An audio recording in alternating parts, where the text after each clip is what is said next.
Let's get the show on the road.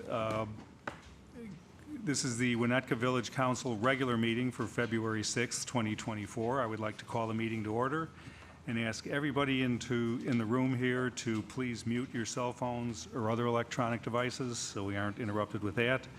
And I'll ask the village manager to do a roll call. Thank you. Trustee Apatow? Trustee Orsic? Here. Trustee Handler? Here. Trustee Dearborn? Here. Trustee Alvinson? Here. President Rintz? Here. I've asked Trustee Handler to lead us in the Pledge of Allegiance this evening. To the flag of the United States of America and to the republic for which it stands, one nation, under God, indivisible, with liberty and justice for all. Thank you. All right, item 3 is quorum check. Thank you. Remaining meetings for February are the 13th and the 20th. Are there any conflicts? All good? Okay, thank you. Okay, and now we have public comment. This is the time of the evening where people can come to the podium and share their thoughts with Village Council on items that are not on the agenda. So if you're here to talk about pickleball or the Lakefront matters or I forget what the third one is, or stormwater contract, if you're here to talk about any of those, this is not the time to speak. But if you're here to talk about anything else that's not on the agenda, come on up to the, and I have 2 people signed up here. The first is Ted Winnichenko.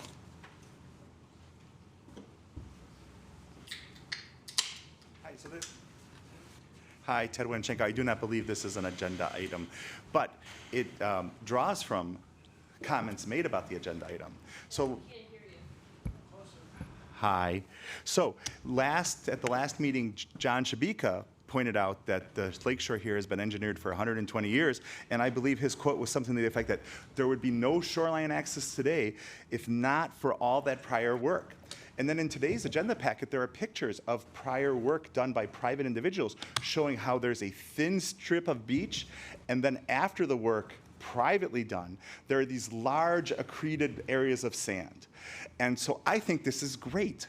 Council for lakefront owners and their paid consultants are acknowledging that all this beach that exists now is the result of private construction, private accretions. And as we all know, and as our attorney can confirm, that when land accretes because of private development and construction, that is all public. So I would love the village council to, after it's done with this, to move forward and talk about how the police should respond when private individuals allege incorrectly that members of the public that are on, which are on public land are actually on their own property, which they've acknowledged it isn't. Maybe not in that, maybe not intentionally, but they did. Thank you. Thank you. Katie Stevens?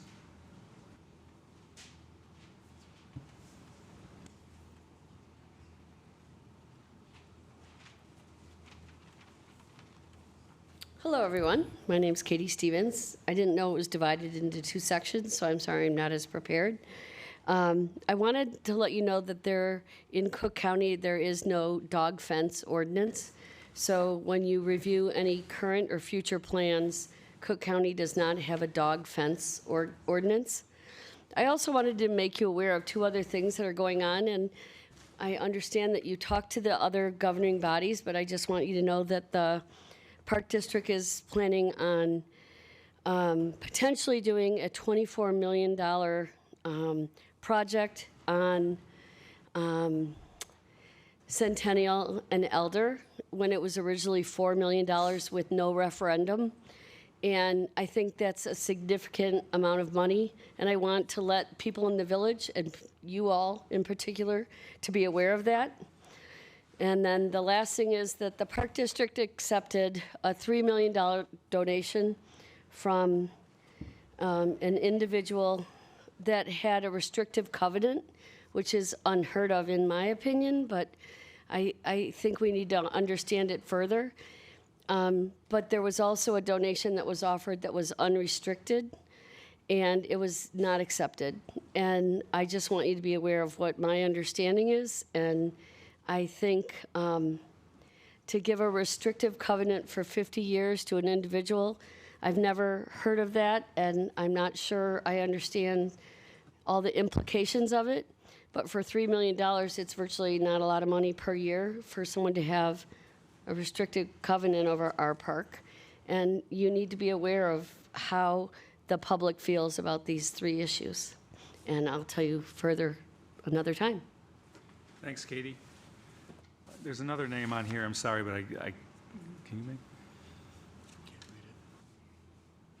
Matt? And there's an H. Did anybody sign up for this public comment? I guess not, so we'll move forward, if that's okay. Is that okay? Okay. All right, so I will close public comment, and we'll move forward with the remainder of the agenda. Okay, item 5 is reports. We have trustee reports. Kirk, any report tonight? No report. Bob? No report, Chris. Kim? No report. Bridget? No report. And Rob? Not tonight. Okay. Village attorney? No report. Village manager? No report this evening. I have no report. All right, establishment of the consent agenda. Does any trustee wish to remove any items on the consent agenda for a separate vote? Seeing none, may I have a motion to approve the final form of the consent agenda? So moved. Second. Voice vote. All those in favor? Aye. Opposed? That motion carries. We'll now move forward with the approval of the consent agenda. I'll ask the village clerk to read the items on the consent agenda. Thank you. Approval of the Village Council meeting minutes for January 9th, 2024, regular meeting, and January 16th, 2024, study session. Approval of the warrant list dated January 12th, 2024 through January 25th, 2024, in the amount of $1,403,884.18. Resolution number R5, 2024, approving a contract with Powerline Supply Company for the purchase of 600-volt underground cable. Resolution number R9, 2024, rejecting all bids, waiving bidding requirements, and awarding a contract to Resco for 475 kVA pad mount transformers. Resolution number R10, 2024, waiving bidding requirements and awarding a contract to Curry Motors Commercial Center for the purchase of a police vehicle.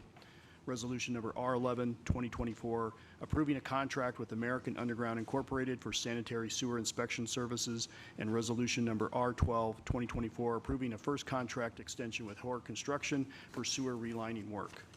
Thanks, Rob. May I have a motion to approve the consent agenda by omnibus vote? So moved. Roll call vote. Trustee Handler. Yes. Trustee Orsic. Yes. Trustee Apatow. Yes. Trustee Alvinson. Yes. Trustee Dearborn. Yes.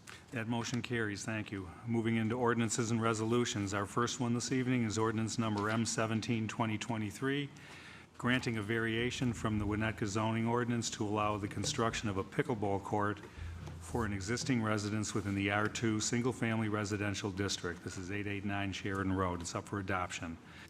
At the January 23rd meeting, council reviewed the requested revised plans and asked the applicant to further consider an alternate location for the pickleball court. Tonight, the applicant will present the revised plans, and please recall that the council previously introduced this order, so it's up for adoption tonight. And I've got Community Development Director David Schoen to review the updates on this application. Thank you, President Rintz. As you can see in these two images on the left, the red line going east and west is the setback line, the faint red line here. When they originally presented to the council, all of the pickleball court was in the required front yard. At your last meeting, they came back with a revised plan, moving some of it out of the required yard. After your comments at the last meeting, they have gone back and now have relocated nearly all of the pickleball court out of the required rear yard. They will need to relocate a manhole, and they don't want to get any farther north because of the tree canopy line and wanting to stay away from that and the drip line. So if there's any questions, I'd be happy to answer them. Questions for David? Okay, do we need to hear from the applicant? Rob? No, I'm good. Okay, we don't need to hear from the applicant. Is there any public comment on this issue? Seeing none, we'll bring it back up. Any comments or thoughts on this? I appreciate that the applicant went back and really took a hard look and made something, revised the plans to something that's really workable from my perspective. I agree. We started with it 80%, within the zoning, and now it's 14%. And I think that that's a significant change. I appreciate not damaging the trees. This is fine with me. I think that combined, I mean, obviously, I had initial concerns based on some of the neighbor versus neighbor, if you read anything about pickleball, the word, but I think this is a unique place and a unique property that, along with these concessions that they made, I think makes it work. Anybody on this side? No? Yeah?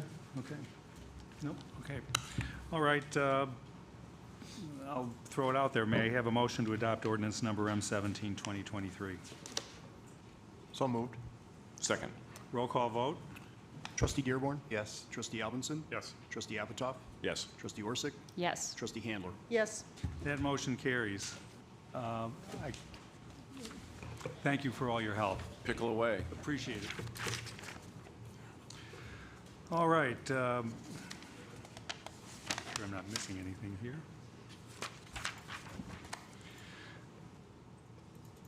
Okay, the next item is ordinance number MC1, 2024, amending the Winnetka zoning ordinance to establish bluff regulations for development in the steep slope area along Lake Michigan. This is up for adoption.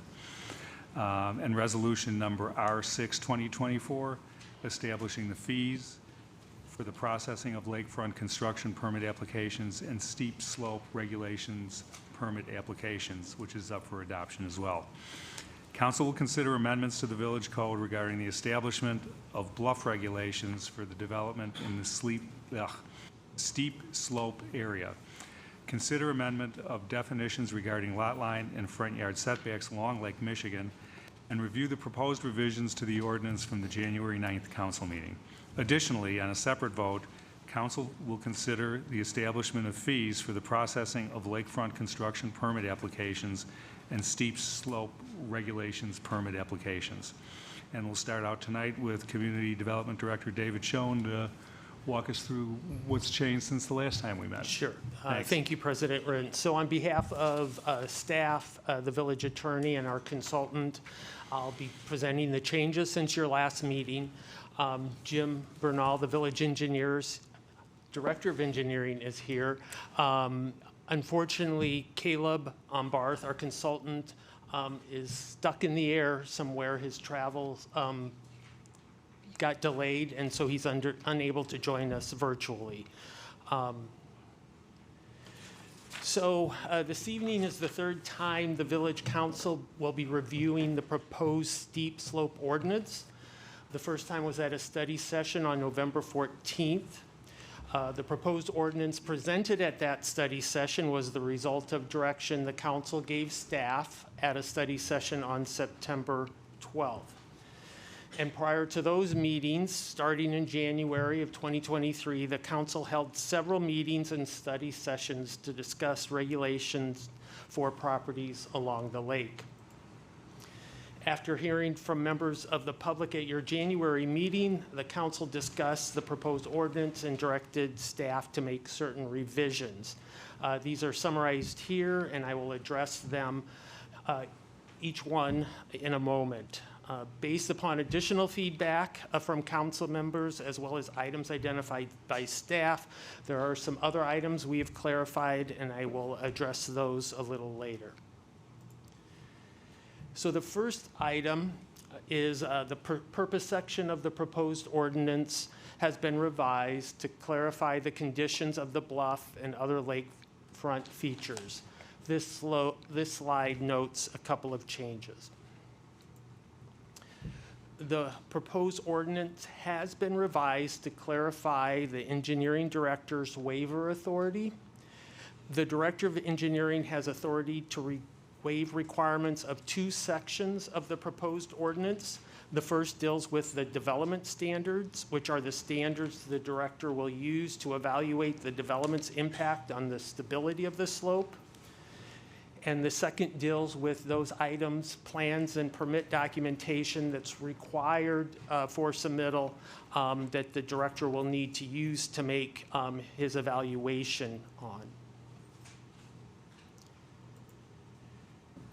The proposed ordinance has been revised to make clear that an applicant may seek zoning variations of certain provisions of the proposed ordinance.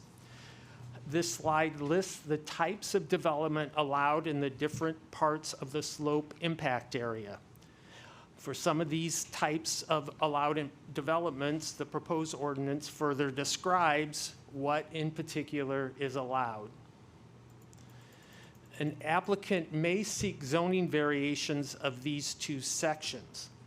The proposed ordinance clarifies that the Zoning Board of Appeals reviews and provides a recommendation, and that the Village Council has the final authority regarding granting of these variations. Regarding existing structures within the steep slope zone that become non-conforming upon the adoption of the proposed ordinance, the current proposed language, which is on the right, is intended to allow a property owner to maintain and rebuild any existing structure located above or below ground as long as it is within the current location and form, or what the proposed ordinance refers to as the previously existing footprint and the structure's previous dimensions. The previous language considered at the January 9th meeting had only allowed a structure to be maintained or rebuilt on the exact same foundation of the previous existing structure. As a reminder, under the proposed ordinance, any structure allowed by zoning may be built in the slope transition area, subject to adhering to development standards of the proposed ordinance. Existing conforming structures within the slope transition area would not become non-conforming structures under the proposed ordinance as they are allowed. However, should the structure and its foundation ever need to be rebuilt, they would need to be constructed adhering to the development standards of the ordinance. At the January 9th meeting, council members discussed the placement of boathouses and expressed an interest in allowing them within the required front yard setback, but no closer than the toe of the bluff. The proposed language on the right now includes such language.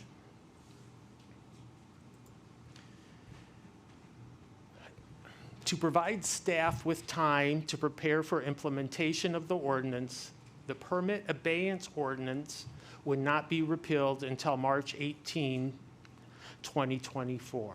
However, the proposed steep slope ordinance would become effective upon its passage and publication. The proposed steep slope ordinance includes language that prohibits a boathouse from also being used as a dwelling unit.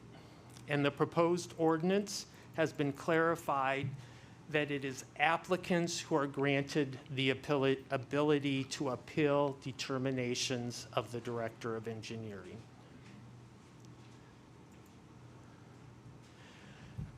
The Park District provided a letter that has been distributed to council that raises a number of policy issues for the council to consider. Apart from that, the Park District identified two issues that staff thinks may warrant additional minor language changes to the ordinance. The first deals with backfilling of retaining walls and shelves.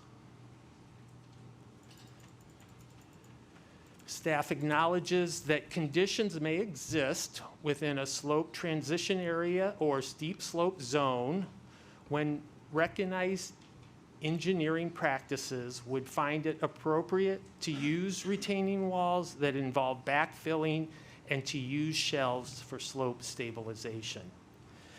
The proposed ordinance development standards require any filling and grading to be kept at an absolute minimum.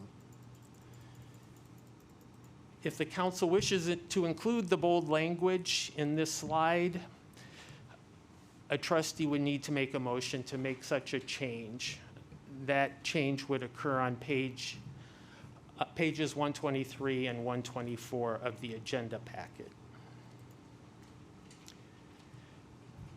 Regarding exceptional engineering, during previous council sessions and discussions of the proposed ordinance, staff explained to the council what staff meant by this phrase, exceptional engineering. Given the term is only used twice in the ordinance and appears not to be clear to the public, the council may wish to replace the use of the term in the two sections of the proposed ordinance as noted in the slide. Again, if the council wishes to make the change, trustee would need to make a motion to amend the ordinance. These changes would occur on page 125 of the agenda packet. That's a summary of the changes since your last meeting. Jim and I would be happy to answer any of your questions. Any questions for David or Jim? At this point? I'm sure we'll need you later. Okay. Thanks, David. Okay, we'll move forward to public comment on this item. Kristen, you got the list there? Awesome. Okay. First up is Steve Julianson.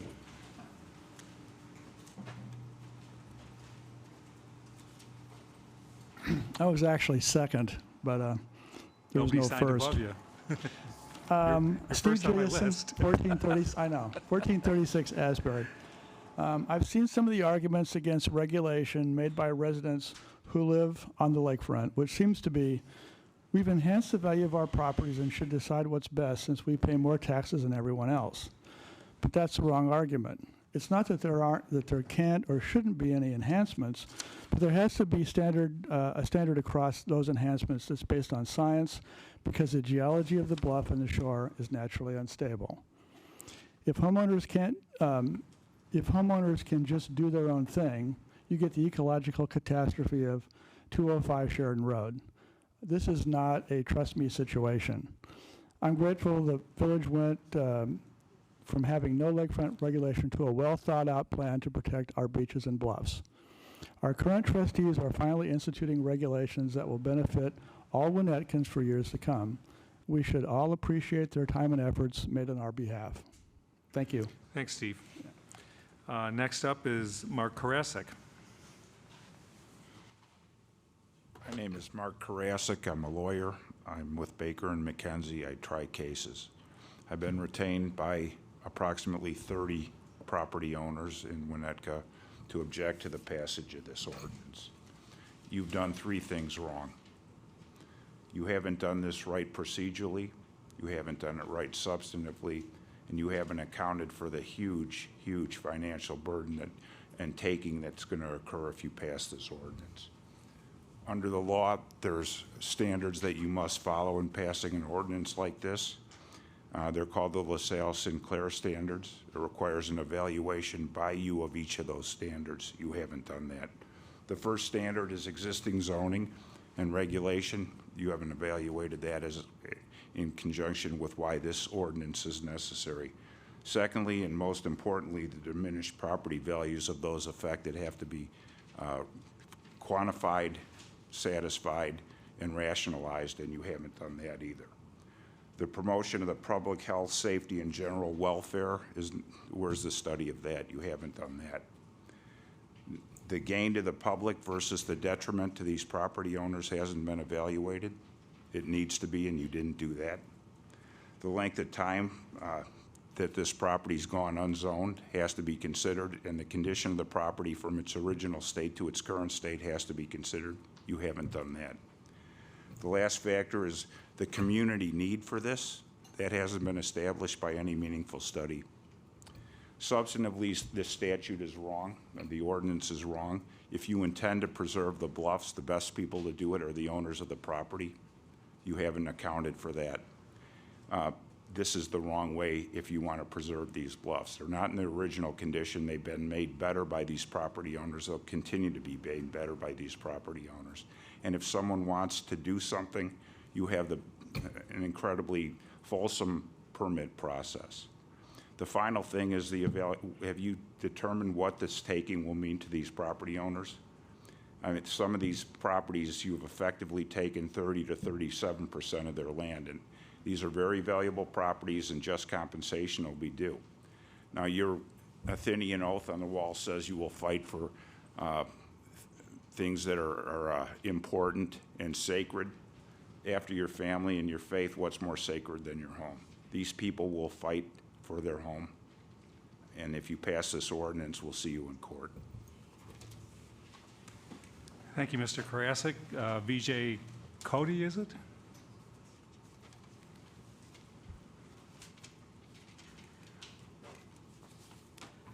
I'm Vijay Kote. My wife, Shiraz, and I have been residents of Winnetka for 5 years. We live on Lincoln Avenue, and we're recent purchase of a 445 Sheridan Road. When we contemplated buying 445 Sheridan, we looked at a lot of comparable properties. We looked at things like price per square foot. We looked at price per buildable square foot, overall lot size, bluff size, the proximity, and how it would integrate into our home. Assuming our price expectation was that flexibility to build our dream home for our family. There's a significant amount of investment we knew would be making, but we're excited to develop the property in a way that more closely aligned with our family lifestyle and the other amazing, along with or similar to the other amazing properties along Sheridan Road. As a result, we agreed to a price of $12.25 million. That was referenced in the last meeting I was at as to these properties that had transacted since this, the ordinance was introduced and the abeyance in place. In reality, we went under contract in June of 2023, a month before the abeyance and before the, any particulars of the ordinance in place. If we had known that MC-1-2024 were going to be potentially in place or adopted, we would have looked at other communities. We would have absolutely thought about different prices. And we would have definitely reconsidered the pricing because we wouldn't think it was as justified. As we've heard, and a number of arguments have already been made, or discussions around the significance of the potential decrease in buildable land space, the impact on the price per buildable land square foot based upon the restrictions on potential and flexibility regarding that. And ultimately, there haven't been enough analyses to demonstrate on a property-by-property basis the impact. And for us, we've done some preliminary analysis. It could be multi-million-dollar impact to the price that we've already paid for that property. We came to Winnetka because we thought this was a village that was supportive of families, investing in the community, so we could continue to make it unique and special. It's important we do not start a pattern of arbitrarily and unreasonably removing property owner rights while also driving down property values and change how Winnetka residents invest in the community for generations to come. Thank you. Thank you. Next up is Lori Peterson.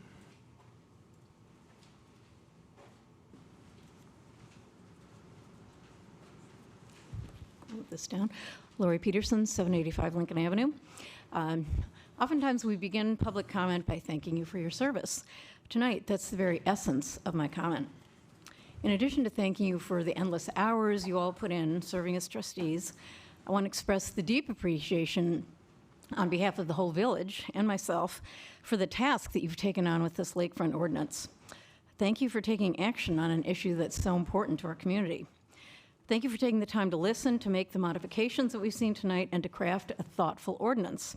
Obviously, I'm in favor of it passing, if you haven't guessed by now.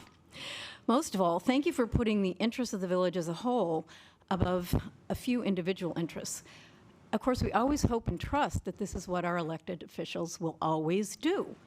But sadly, the actions we've seen of our community park board over the past year have shown us the consequences of putting the demands of an individual above those of the community as a whole. Winnetka's lakefront is its treasure. Thank you for helping to preserve it for us and for future generations. Thanks, Lori. Louise Holland.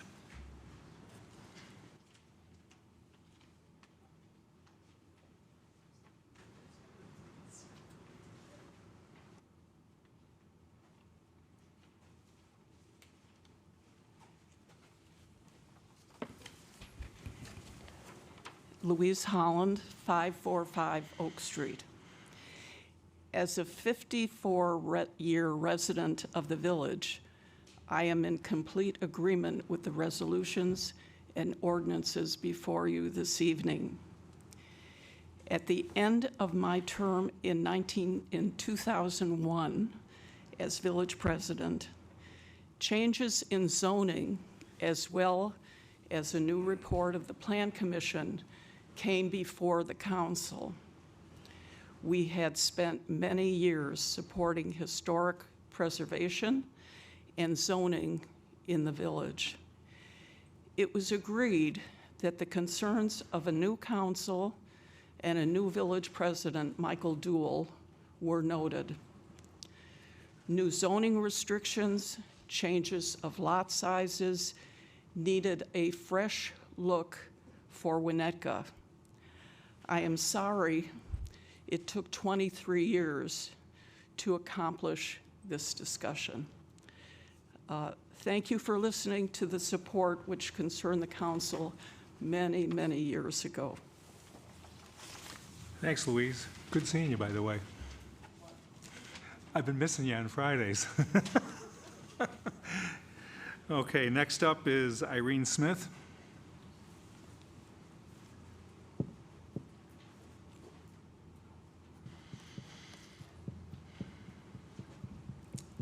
Hello. This good? Okay, Irene Smith. I live on Elm Street. I've been there for 38 years. This is a letter to you from Phil Enquist, who is a Winnetka resident. He's an architect, and he's a faculty member of the UIC College of Urban Planning, where he's teaching his class tonight, and that's why he's not here. To the village trustees, this is a letter in support of the ordinance number MC1-2024, an ordinance amending the Winnetka zoning ordinance to establish bluff regulations for development in the steep slope area along Lake Michigan. Winnetka needs to embrace bluff protection. According to a University of Illinois Natural History Survey dated 1981, the coast of Lake Michigan, stretching from North Chicago to Winnetka, is referred to as a bluff coast. The bluffs are a natural part of the lake border morainic system and were formed by the glacial retreat 14,000 years ago. This landscape of ravines and forested bluffs, such as we have in Winnetka, is 14,000 years old. We as a community need to do our best to set back from these bluffs and protect and preserve the integrity of this shoreline for future generations. The big picture for Winnetka is to adopt this ordinance to protect our unique Great Lake Bluff shoreline landscape. Sincerely, Phil Enquist. Now, speaking for myself, as I said on January 9th, I'd like to thank you, trustees and staff, for all the work you've done to get us to tonight's bluff ordinance. You've taken a measured approach, you have studied the issues, and I believe you've done an excellent job. Despite the threats which appear in your packet tonight, please know that there are many citizens of Winnetka who are very, very grateful to you. Thank you. Thank you, Irene. John Root.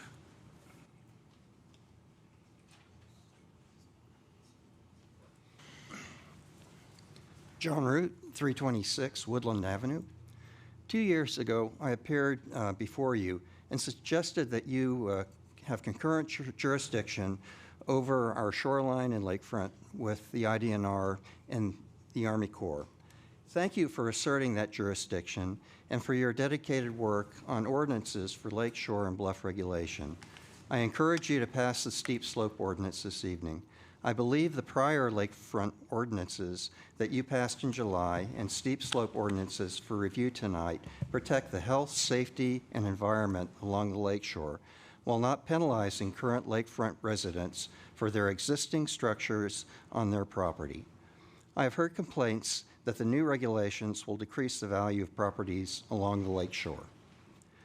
I lived in the wild, wild west of no zoning Houston for 42 years. And where it was possible to open a commercial business next to a resident house. Those houses usually lost value. Aluminum wiring and resultant fires were common, and PVC water pipes in uninsulated attics resulted in house flooding. Winnetka is a desirable community because the village does an excellent job of protecting the health, safety, and environment. This result is achieved through excellent service of village staff and the job that you're doing as village council here. However, we really need the ordinances as a framework here to go ahead and have good governance within the community. Thank you. Thank you, John. Jane Irwin.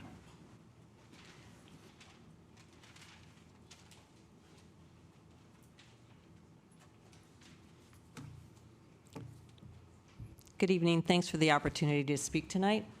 I am a resident of 1133 Taylor Sport Lane, which is a very small street. You may not know it. It has 4 houses on it. 2 of those houses are on the lakefront. One of them is mine. I've been there for about 13 years now. I moved in 2011. And my property is on probably one of the steepest parts of the Winnetka steep slopes. My house sits on top of the bluff. I have decks out in front. I have not done a lot of renovation of my house. I've done mostly maintenance. I have stairs that go down to the beach, which I built, which had to replace some very awful, very dangerous stairs that were in the house before.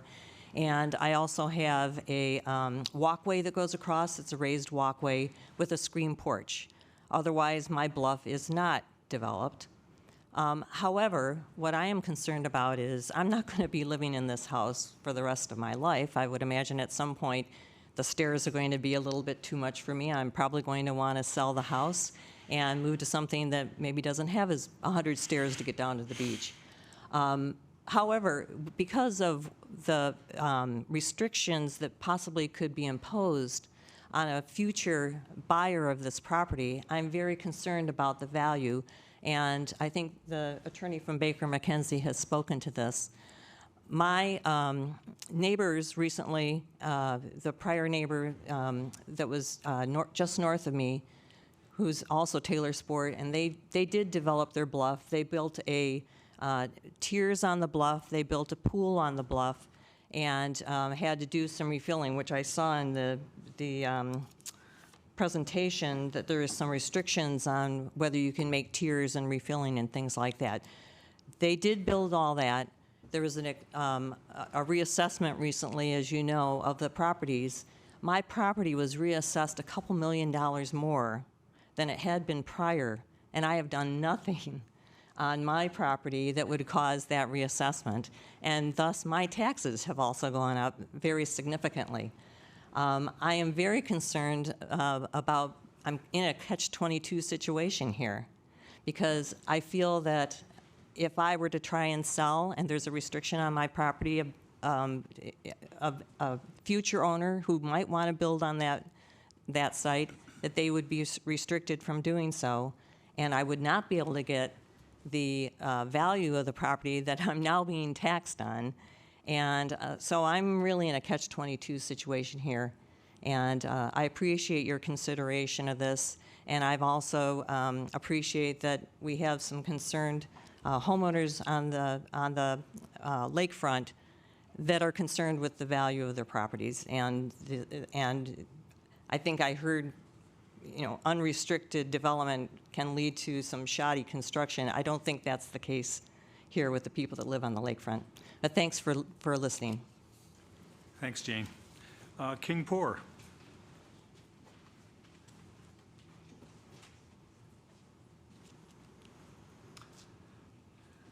Good evening. I'm King Poor, 735 Walden, and my wife and I have lived in Winnetka for 40 years. And of those years, I've spent 4 of them on the dais there as a village trustee. And before that, I spent 5 years on the Zoning Board of Appeals, and the last 3 as the chair of the board. So I've seen my fair share of land use controversies in Winnetka over the years. I've had a chance to review the proposed ordinance in the packet, as well as the executive summary, which details all the time and effort that have gone into preparing this ordinance.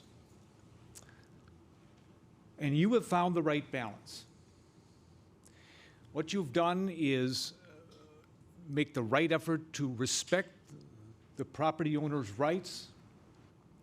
At the same time, you have taken much-needed steps to protect the bluffs of Winnetka. These bluffs were created, as was said here, thousands of years ago. And for thousands of years, those bluffs have provided an array of ecological and environmental benefits that deserve to be protected now and for future generations. And there's nothing really novel or unusual about this ordinance. The bluffs start basically down in Kenilworth.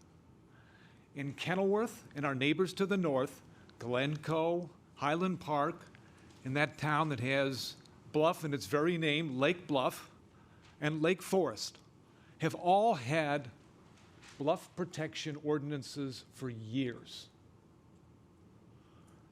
So we're called now, and I think this is what you've done here, is join our neighbors and do what they have done over the last many years in protecting their own bluffs. So I want to just end with my own thank you. Thank you to the trustees. Thank you to the staff for the time, the effort, all the listening, your thoroughness. You have found the right balance here. And now is the time to move forward with it tonight. Thank you. Thank you, King. Andy Kripe. Hey, everybody. These benches are still awful. So I'm not here to get into the should you pass or should you not pass. I am here to thank you all. You've worked very hard. I've been watching village council meetings for 10 years. I've attended most of them, sitting where you are. And I'm going to tell you something that people don't tell you, which is you have the greatest job that there is in this village. And that job is that you get to listen to people, and they don't hold back. When they're upset about something, they'll tell you. They'll sign petitions. They'll threaten to sue you. That's awesome. When you get afraid of the petitions, when you get afraid of the lawsuits, when you get afraid to give the strongest possible argument to the person that's on what you perceive to be the losing side, then you've lost the thread of what makes your job so great. And I'm afraid that's where you are at this moment. I don't think any of you are coming at this with the wrong intent. I think you've absolutely nailed it in terms of your effort, your motivation. And I know how hard you work. And Bob, you have said repeatedly, sort of, you have to trust us. If you have a zoning variance request, come to us. I would trust any one of you with any zoning request, my family, my house, any day of the week. But is it reasonable for people with their largest investment to accept, just trust me? Think about the language that's going back and forth. Are you saying we trust you? No. I sent you all a proposal to fine-tune some of the language. I think there's room to tighten things up. I actually don't think that the people in this room disagree with each other. I think there's a desire to protect the lake. Probably looks a lot like a lot of the work you've already done. But let me give you one quick example.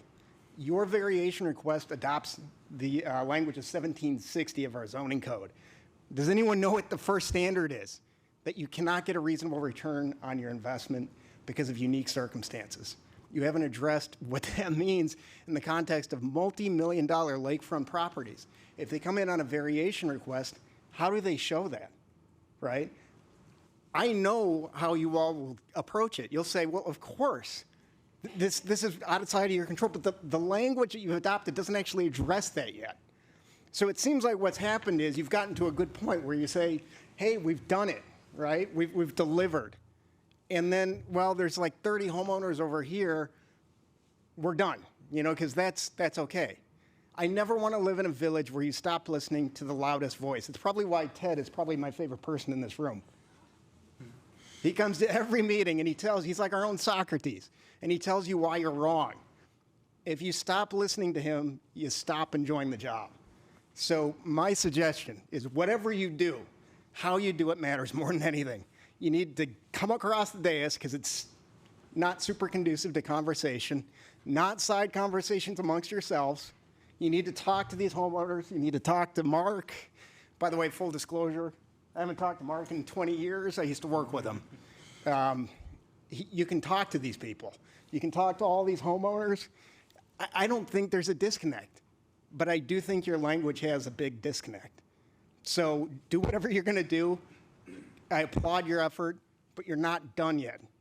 And if you think you're done, then you're doing a disservice to the side that you think you're supporting. Because we know what happens in this town when we don't take property rights seriously. Does anyone remember 2013? Right? I don't want to go back to that. That's why I'm speaking. Because we worked too hard to change the tone in the village. So listen to these people. Thank you. Thanks, Andy. Susie Schreiber. I know she's out there. I saw her. Oh, there she is.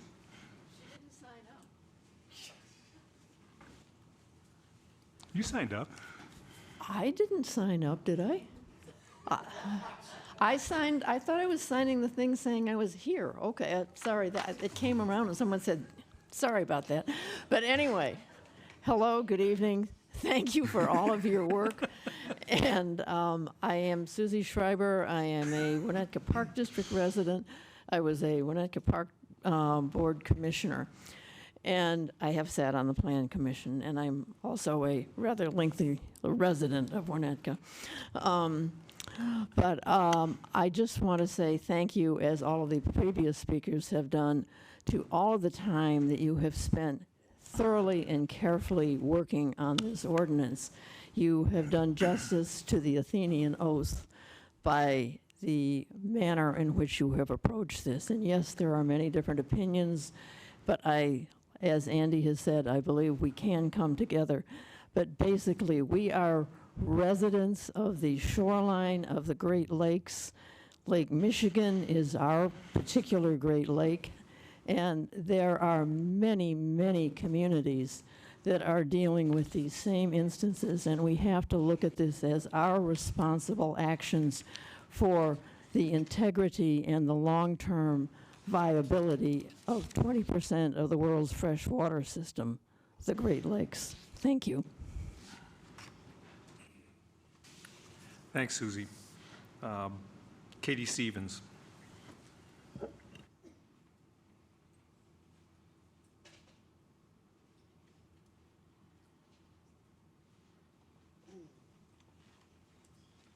I need a closer seat. Hi, my name is Katie Stevens, and I'd like to thank you for your 14 months of studying this issue thoroughly and having multiple study sessions, taking your time to review this matter. This issue's been in the paper, on the village website for each meeting, and for any new homeowner, your realtor is very aware of this issue. The village does not contact any new homeowners. Your realtor is your connection.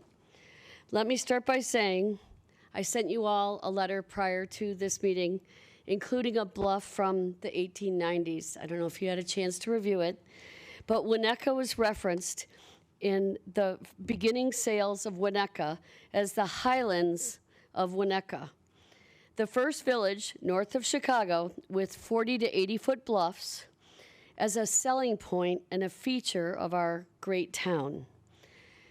After that, I've got many, many, many more maps if you'd like to see them, but they've been referenced in every map for hundreds of years. So the bluffs have been here long before we've been here. And I think some people have referenced we didn't have bluffs. We've always had bluffs. So other communities, as I think King referenced, have stronger ordinances, far more restrictive and far more reaching than the ordinance that you're looking at tonight. As David Schoen referenced in his presentation in July of 23, showing all the different villages and the different restrictions. Winnetka has adapted their ordinances for Winnetka. There's an opportunity to request a variance. However, just because you live on the lake, it does not give you carte blanche to do whatever you'd like to do. The other towns with bluff ordinances do not have lawsuits against them to do whatever a lakefront homeowner wants to do. It seems like if you can sue, a town needs to acquiesce. So why would 30 or so homeowners get to do more than what 17, are there 13,000 of us in this village? The lakefront bluffs are part of our history, our ecosystem, and our environment. People are flocking here, as you can see, to remove their bluffs. I spent months getting a garage variance years ago, and I can't build a 12-foot fence just because I want to. We all have rules and regulations for the good of all. I look at the Athenian oath way differently than I'm sorry that you look at it, but taking out a bluff and putting it back does not leave it better than you found it. I saw that the Winnetka Park District sent you a letter to not approve this ordinance. How does a park district tell you not to approve a bluff ordinance? I don't understand. In Cook County, as I mentioned, there's no dog fence ordinance, and I just want you to believe that I believe you are protecting our land and making it better and keeping our Athenian oath to keep this town better than you found it. Thank you.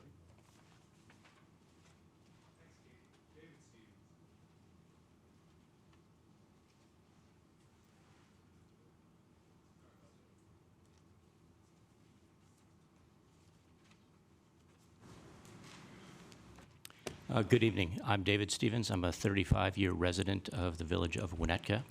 I just wanted to thank you for all of your time and effort that you've put into this ordinance and to recommend its passage tonight.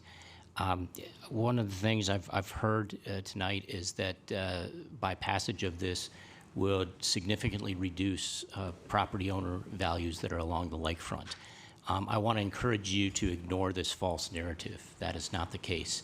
Just as we have ordinances for a lot of other things to do any sort of building in the village of Winnetka, this provides a rigor and a process to allow those to have some uniformity and to have protection for the bluffs along the lake, and it is not a restrictive or does not allow the homeowners to do the structures that they want to do. They just have to do it within regulations. So thank you for your time and your effort, and I encourage the passage of this. Thank you. Thanks, David. Ted Winnichenko.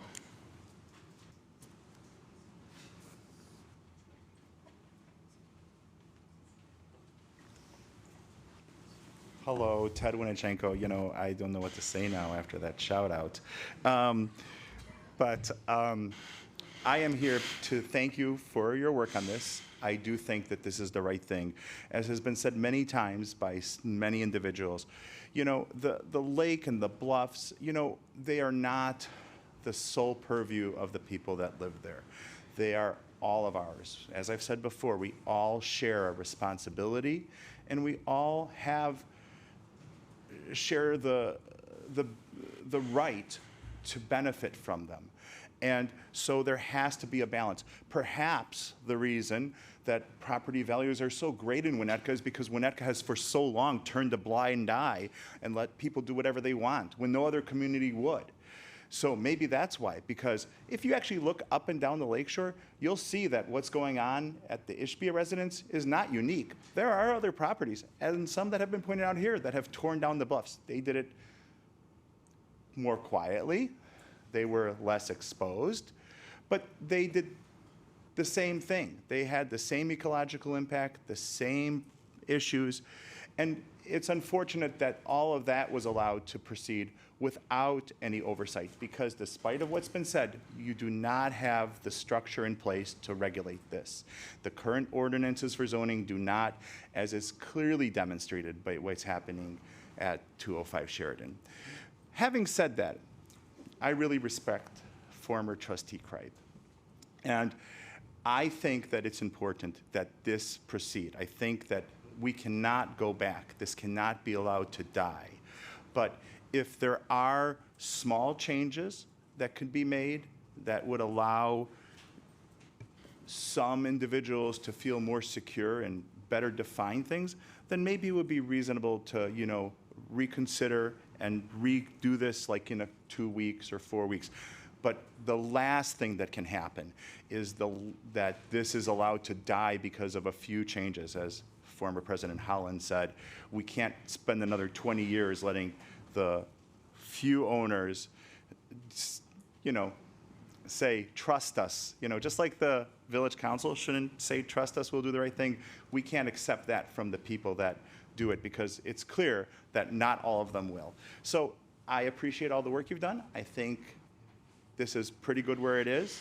If you want to make some changes, that seems reasonable, but it cannot be allowed to languish and perish, because otherwise we will be setting, and frankly, all of the people that, I don't understand why anyone would be willing to leave behind the planet that they've destroyed to their children, let alone to everyone else's. Thanks, Ted. Bill Jackson.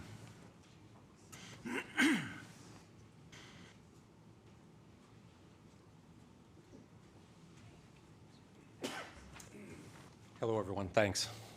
So I think you know where I stand on this. I've been fairly consistent. Let's face it, Winnetka is a great town, and I thank you for that. It's a charming, unbelievably spectacular place. And we want to keep it that way. There's no question about that. But I don't see, what I hear is people on the lake find it to be a problem, and people off the lake say, oh, change the regulation. That's an issue. We spent quite a bit of money in order to buy our properties, and we've taken care of them, ridiculously so. So I was really happy in the beginning of this process back in January of 2023. I was even optimistic and even encouraged. I heard David, talk about publicly stating that the current requirements only needed slight changes. It's on the public record. I heard Rob Abitoff even say tweaks were what we needed, not major changes. I even listened to Cal, from Baird, who was hired by the village, say publicly that there were no environmental issues and certainly no bluff erosion issues, since the property owners have taken care of their bluffs to protect it. You can all go back to the tapes and take a look at that. Now in November, we see 4 new ordinances pop up. Admittedly, there was some dialogue and discussions and things of that nature, but they're hardly tweaks. So 5 points I'd like to make. I don't actually think the process is as good as it seems to be. Yes, you took a long time, and yes, you did deliberate, but you didn't do the homework necessary, right? The actual understanding of how you could destroy value on the properties. You heard, there's a whole series of questions that you have to live up to. It's not me that has to decide it, it's the courts, right? The courts decide at the end of the day whether you follow the LaSalle and Sinclair, rights. It is an Illinois law, and I don't think you have. And if you had, there'd been a lot more homework done. It requires it. The second thing is, you've heard it in the sense of people really not knowing whether there's, destruction of land value or not. In my view, I think there's tremendous destruction if you pass this ordinance. And people will want to get compensated for that, and the courts will have to decide that. And you will have to then end up deciding whether or not to pay that. And it would be substantial. I think, people won't, buy some properties that they naturally would have. I know our property we wouldn't have developed because we couldn't have developed it under your, new ordinances. There were trees in the way, and we respected that.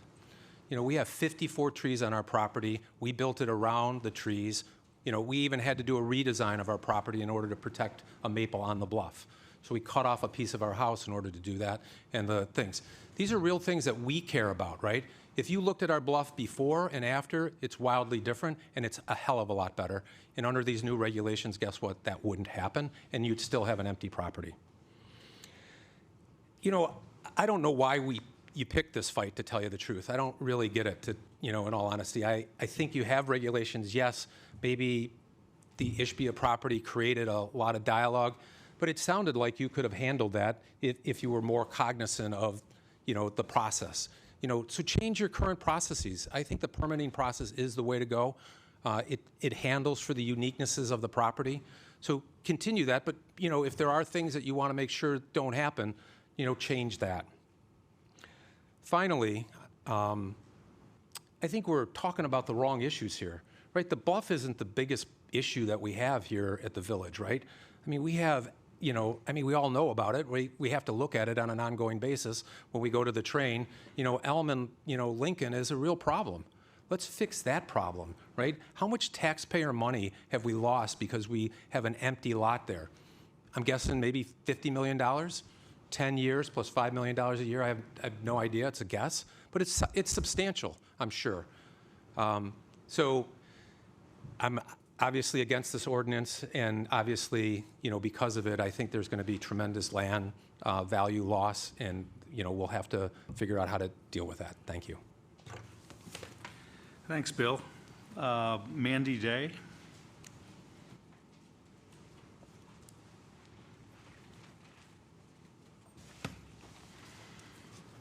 Hi, thank you. So I am a current resident and I live on the lake on Sheridan Road. We moved there a little over a year ago, and we specifically picked our house because of the property it had in the back, as we wanted a pool because we had young children, and we wanted to create something we could enjoy as a family. Had I known this ordinance was going to take place, I would have never moved to the lake, as we knew we had to pay for a premium for the house because of the lake view, double the amount of taxes I was paying for prior in Winnetka, and we knew that we had to set aside hundreds of thousands of dollars, as it's our responsibility, to keep our bluffs up to the standards of the town. First, to protect our house, and second, to protect the beautiful lake. Now with this ordinance, it takes away from the ability of us as a family to do what we planned with the property. The pool's no longer my largest issue. My kids can deal without a pool. Before we even had a chance to worry about a pool, we realized the bluff needed repair in the house that we just bought. We do not have a fancy bluff like most of the other houses next to us. It's made up of railroad ties and natural vegetation. When it was created, you can tell it was done to preserve the beauty of the lake and the area around it. I had no idea how hard it would be to actually get a permit to fix the bluff. I'm not adding anything. I just want to fix what's falling apart. We are in thousands and thousands of dollars at this point, with a runaround in the town, trying to just get a permit to fix the failing railroad ties that exist today. If this isn't fixed, our house is in jeopardy. My friend just spoke, my new friend. If anything's happened to this, I've met a lot of people in Winnetka that I wouldn't have met. And you heard him say he built his home around a tree. I mean, that's absurd. I would have never done that. I would have passed on the property. But again, the process you have in place today has created an essence of loyalty to this town and keeping the bluffs the way they are and keeping the town in its beautiful state. If this ordinance is passed, I can't fathom the amount of time, cost, and energy it will take to get anything done on my property. The village already has the right approach. Permits are the best, fairest, and most efficient way to regulate, since it considers the unique circumstances of each property. The village should review its performance and ask what they can improve on and not what regulations should be changed. Instituting expansive rules that overregulate and restrict activities is wrong. I would ask you to focus on regulating the risk and not the rights. I personally, along with my husband, have sat through the majority of meetings discussing this topic over the last year. Comments from the board keep coming up about the Ishbia property, and I feel like his name has been vilified in this town. He went through the process the town demanded of him. I remember being in a meeting where you, Chris, said you had a very nice meeting with Justin and thinks he's being treated unfairly, and that he really pulled back on what his asks were, and you looked straight at the audience, just like we're here today, and said, I think it should be approved. And the board did approve it in the next few weeks. Chris, you've said very few comments over the last few sessions, and I understand that you're in a difficult position as a president and oftentimes need to encourage conversations versus taking a side. But as the president, you're looked on for your guidance and opinion, and I would ask that you please be more vocal in how you feel. I know you tried the last meeting, and you were continually interrupted by your colleagues talking over you. You asked to delay the vote last time, given you had new information. You wanted to take the time to read it and suggested that your colleagues do the same. Again, 2 of your colleagues shut you down. The town values your opinion. I personally value your opinion. And I've seen you bring in a voice of reason, and the voice of concern for all of your neighbors, not just a few. And I'm asking that you please continue to have a strong voice in these meetings and conversations. Bridget, you made false statements in the last meeting. You were alerted to it during the meeting itself. I am sure you have now done the correct research that you should have done prior to making false comments. The 2 homes that sold during the moratorium was not true. And you said they sold for record-breaking prices and it didn't matter. It does. You heard tonight from one of those homeowners, and instead of listening, you wrote a note and slid it to your friend. I hope that tonight, when you have a chance to speak, you correct that. I ask all of you, when does this end? Do we really have to sue the town and end up in a costly lawsuit that could cost Winnetka millions if it doesn't end in your favor? Which, based on current federal laws, it seems likely. I want to be a good neighbor. I don't want to cause my town to have to go into a lawsuit over this. You ask us to be neighbors, and I think we all should agree to that. Homeowners on the lake are proud to live in Winnetka, and they have the utmost respect for the lake in keeping it secure. I know tonight that we will hear how you fix some of the ordinances and maybe grandfather some of the houses. To us, it's just a screen now. Your prior colleague talked about trust. Unfortunately, I feel like with the homeowners in Winnetka, that trust has been broken. And it's more than 30 homeowners now in the lawsuit, and it's not just within the lake community. Thank you, Mandy. Steve Fussell, is it Fussell? Sorry. Fussell, but as long as you don't Fussell? say fossil, we're okay. So. I was going there. Yeah. All right. Steve Fussell, we live on the lake also. I will start with, despite apparently the knowledge of a respect for, the reason that now well over 30 people can do what they're doing in this lawsuit is because there's still something called a rule of law in this country. And also remind those who don't seem to understand that those of us on the lake have a deeded plat of survey which says that our property line extends to the Stillwater shoreline. It's also supported by case law. I'll give you specific examples now and not just all the hyperbole of words about why this is not a good idea in my own experience with the regulation of the slope on 2 separate occasions. Right after we bought our house, because of the removal of trees, approved in the building process, and let me be clear, we were not involved in the building process at that point. We came in afterwards, so we had no ability to do anything about that. They were already gone by the time we got there. This top of the slope was deeply unstable. It was a $350,000 process to repair the top of that slope. It involved the 2 separate engineering firms with specific engineering experience in the construction of both vertical and horizontal supports to make sure that the slope didn't erode further.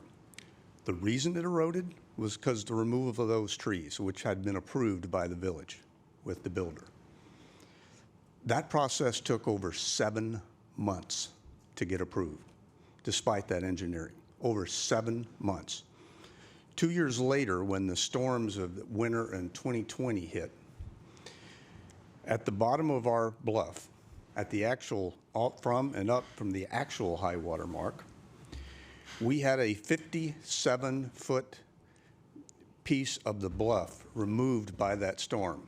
At its height, it was 24 feet high. At its width, it was about 60 feet wide, going all the way up into the bluff. It destroyed the entire structure that was down there, some of which was before we owned the property. It destroyed the tram, which was going down to the lake because we have someone in the family with limited mobility who couldn't otherwise get to the lake. And it also, every single rain that was occurring was taking out more mud, more soil, inching its way up the slope. I went through a process not involving the village there with the other parties involved who were involved, IDNR, the state, the U.S. government. Once my proposal was submitted, it was resolved in 3 weeks. I didn't do that because I was trying to build some pretty structure on the beach. I did it because I didn't want to enjoy my pool sliding at 10 miles an hour down the bluff into the lake. I didn't want my house to fall off the end of the back of my lot, you know. So that's why I did it. And the whole process was well over $1 million. So no, we all agree on one thing. We want to protect the bluff tonight, but what we're debating is not if we want to protect the bluff, but who actually does it. Who has the best vested interest? It is incredulous for me for you guys to sit here and act shocked and appalled. The fact is, the village approved the sale of the land. Our issue isn't with Mr. Ishbia. The fact is, the engineering was approved on the bluff. The fact is, the lots were consolidated. The fact is, the building permits were approved. Every single thing that was done there was approved by this village. And now you take 7 months to do a simple one at the top of my bluff. What's going to happen to my bluff when I have to do that same? I don't have a foundation. Forget the foundation. This ordinance does nothing for me. If I didn't repair beyond the original footprint of the damage to where the structures were, I would have lost not only the bluff, but my pool and most of the back of my house. This was not an issue of cosmetics. Now, how do you think that's going to happen when I'm sitting around waiting for months? And the naivety and arrogance to assume that this village can regulate quickly and appropriately, that it can have the resources and the knowledge when it clearly did not in the engineering of my process to resolve these enmities while months go by and damage occurs is absolutely appalling to me. It is both arrogant and naive, as has been this process. You haven't considered. It's very easy to do a financial analysis and see what the relative prices are from one town to another who've enacted this versus Winnetka.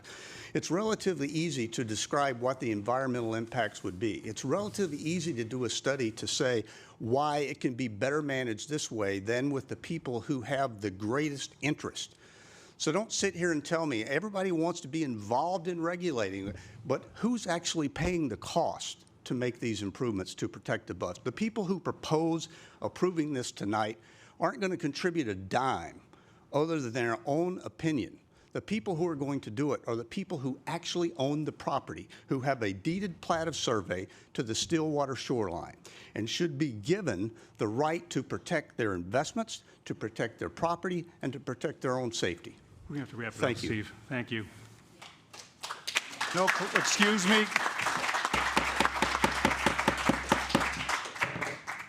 We don't do that here, folks. And the next time this happens, I'll just ask you all to leave, because this is not I've said it before, it's not a sporting event. This isn't who's going to win and who's going to lose. It's the community trying to wrestle with a really difficult problem here. Clapping and booing and cheering and all that stuff has no place in this room, and I'd appreciate you to refrain from it going forward. The next speaker is Mike Hara.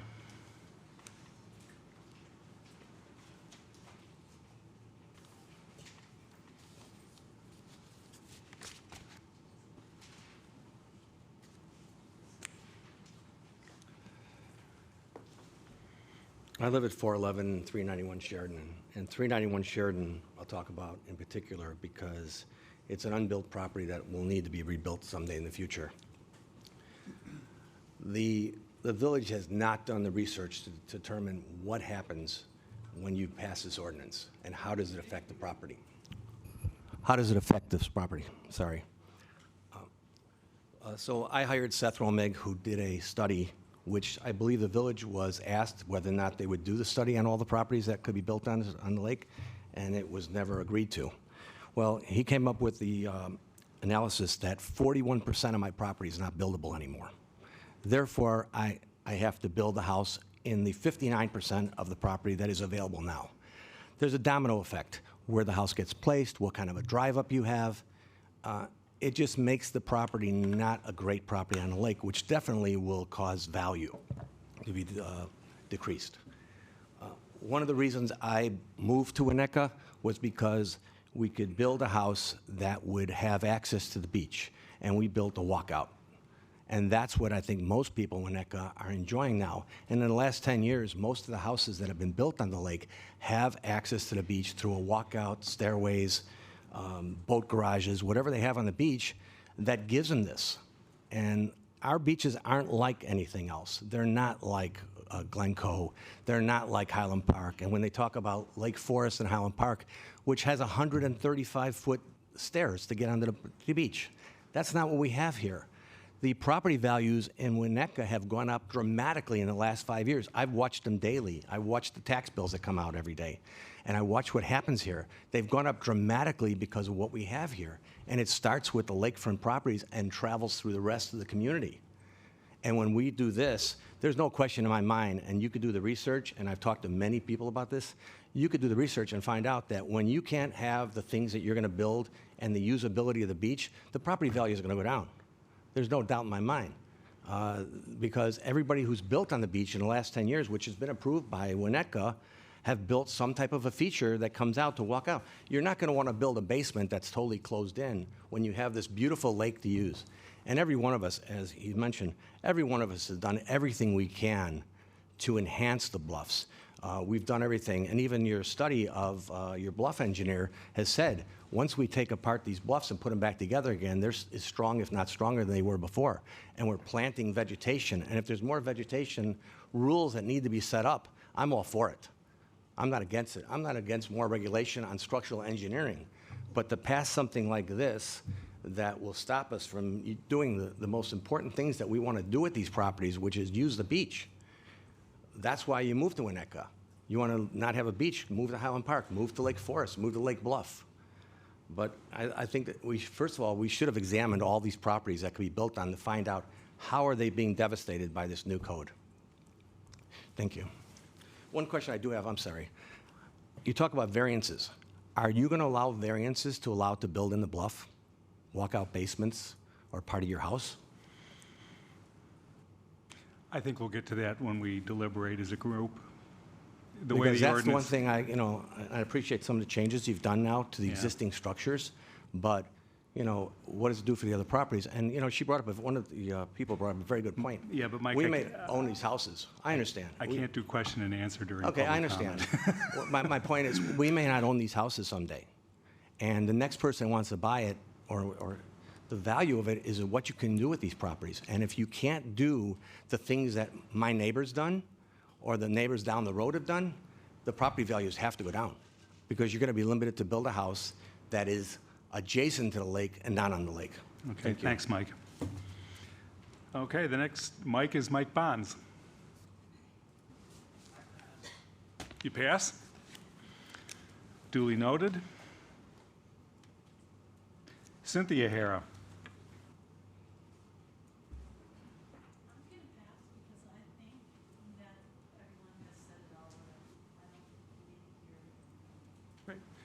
Okay, thank you, Cynthia.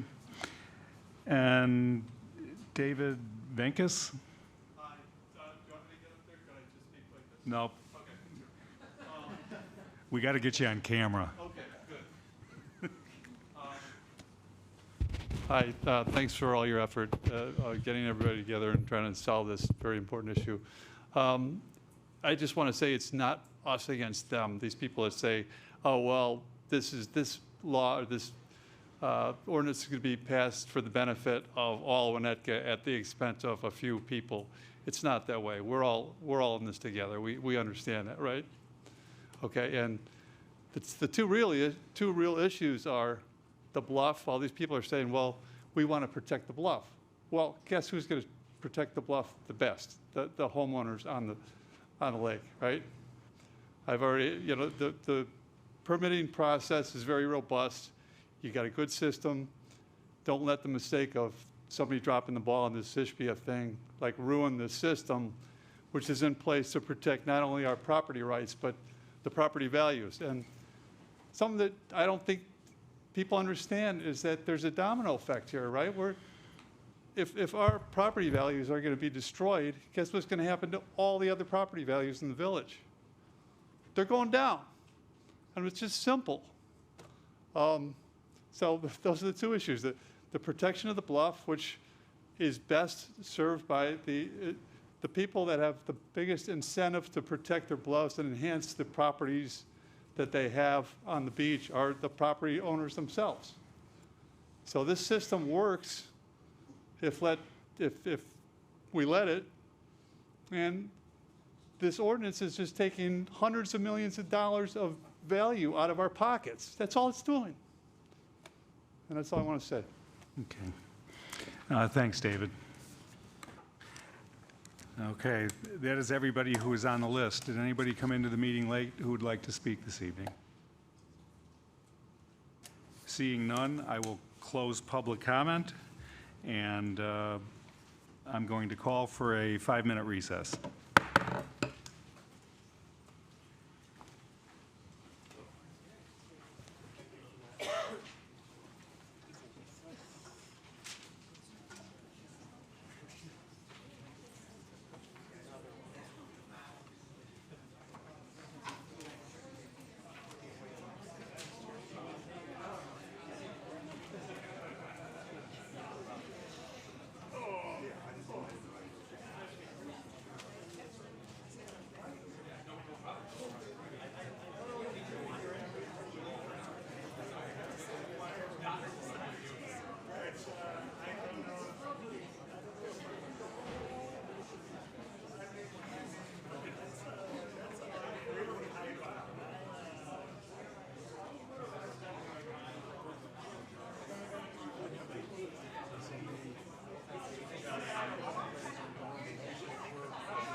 Yeah, 4 terms. Term limits. He's the one who handled the whole ordinance in the first place. He said the ordinance is already there. I heard the whole speech. All right, Jack. Are you going, Cal? Good to see you.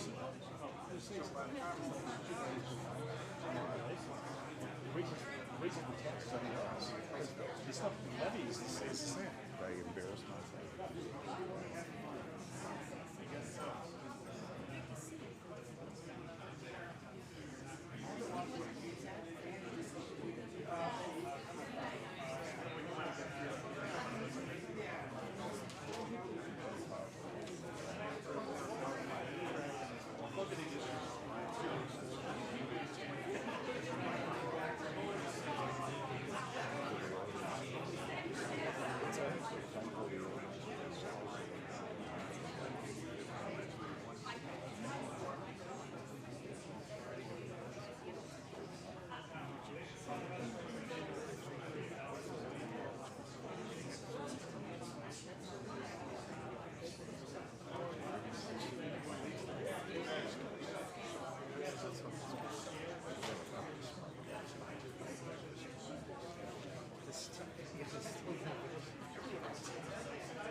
Okay, we had just completed public comment, and now the issue is going to come back up here to the dais for conversation amongst the council.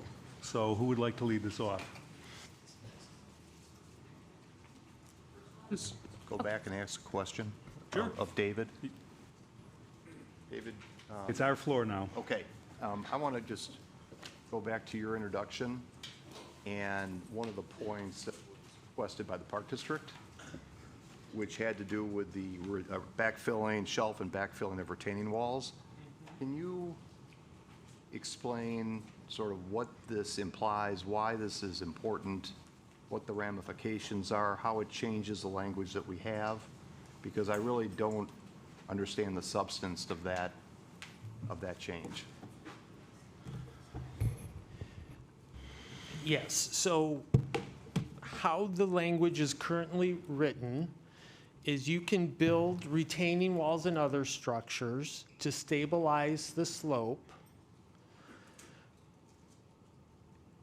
when built according to the following three standards that are listed there. So item 3 there says backfilling of a retaining wall is not permitted. So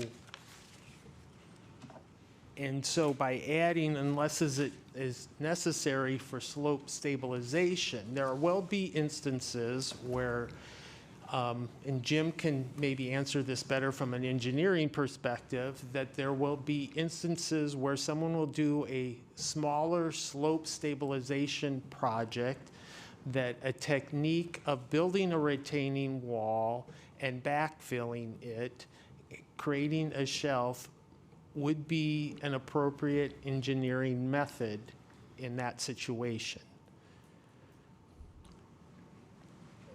And the fact that the prelude says retaining walls and other structures that are necessary for slope stabilization are permitted in the slope transition area if approved by the director, that seems to give the director the ability to approve. But you any of have this. to You're- follow the conjunction, and the conjunction is, and are built in accordance with the following standards. Okay, so he would not have the ability to approve backfilling without that additional language? Correct. Okay. Is there any other substance to it that we should be aware of? Because And again, any work in the steep slope will be, they need to use the minimum technique of disturbing the land. So the director of engineering will have to look at how can they do this minimally in terms of impacting, changing the grading on the slope. okay, and this was a request from the Winnetka Park District. They raised it. This was some language that we took out at a previous meeting and now understand the implications of taking it out and the limitations it placed on the director of engineering.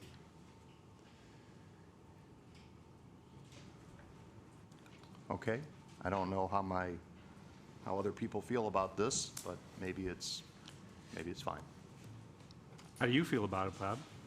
I didn't understand the implication. David seems to be saying that the implication, it's somewhat innocuous, that it is an engineering, a building standard that could be approved and done properly in conformance with this chapter.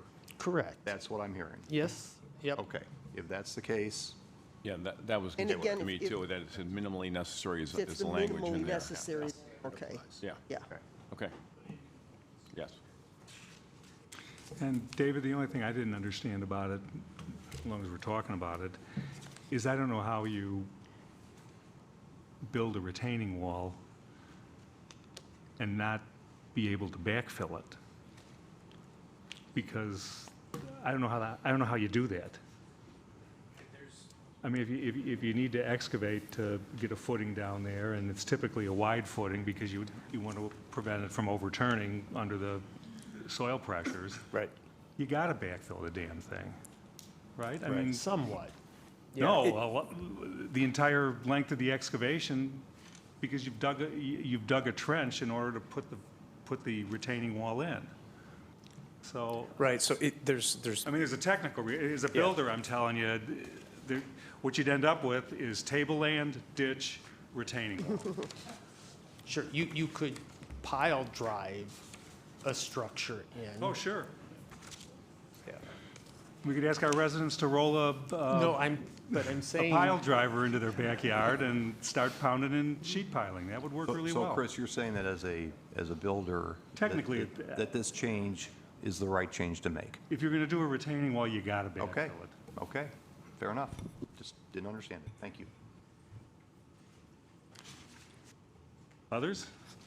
Mics are open, guys. Can we continue on this conversation? Because I heard a lot of public comment, really good public comment, and concern about this proposed ordinance impacting property owners' ability to enhance or to repair or restore the bluffs or the steep slope area. And I think it'd be good dialogue for us to talk through our understanding of what we believe the ordinance will do to benefit integrity of the bluffs, whether it's structural or environmental. And I think it's important that we get that out there in terms of communication.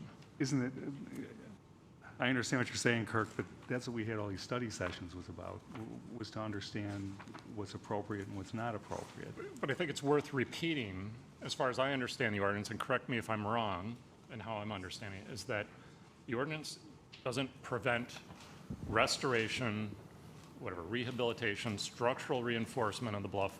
All of that is completely on the table. We're not preventing improving the bluffs. I just want to, I think it's important comment to make for the public, because we heard a lot of passionate calls for that this is going to impair property owners' rights to be able to restore, enhance, whatever, improve the bluffs, and that's not what this is about. I think this ordinance underlines or underscores the importance of restoring and enhancing the bluffs.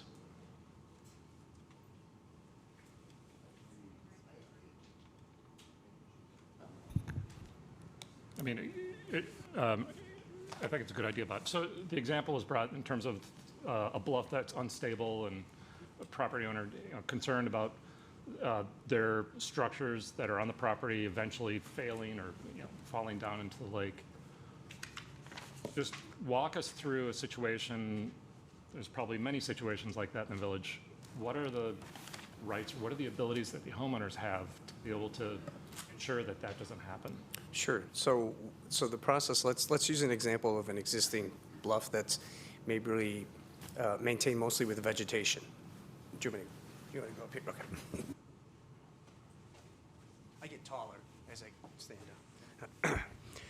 up. So let's use an example of a bluff that has mostly vegetation. And there's a vegetative disease, or the vegetation falls, the trees fall, and so it becomes unstable.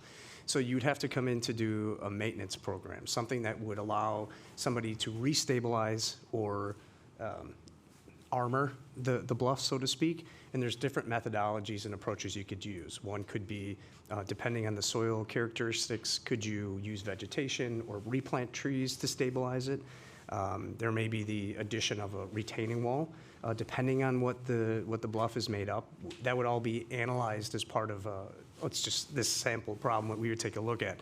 So that was kind of general maintenance needs. As long as you're preserving how the slope or how the steep slope is now, we would evaluate that. So to point out what was been said, we would want you to put back the minimum amount necessary to restabilize and fix. So it would be permitted as part of this ordinance. That would be general maintenance. We would just analyze what's happening on the site now.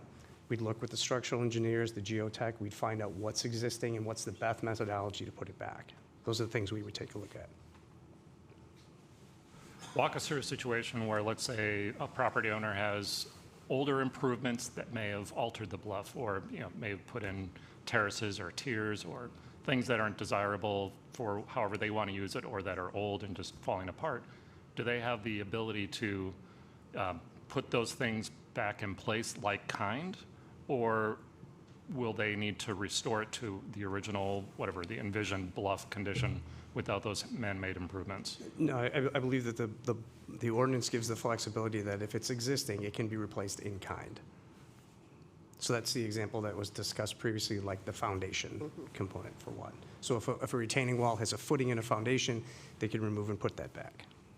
And how about improved structures or built structures that would be, whatever, non-conforming with the new ordinance? I don't think I understand.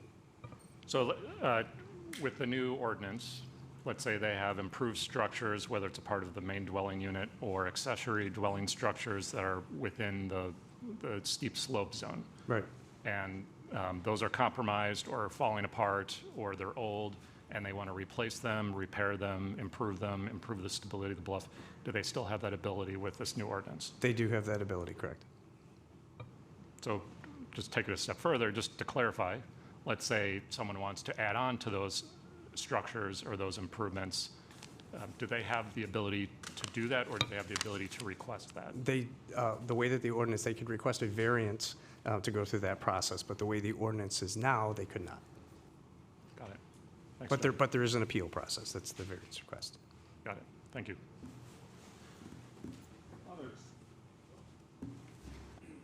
Thoughts, comments? I can make a few comments. First of all, I do think that I should respond since I was personally called out about making false statements.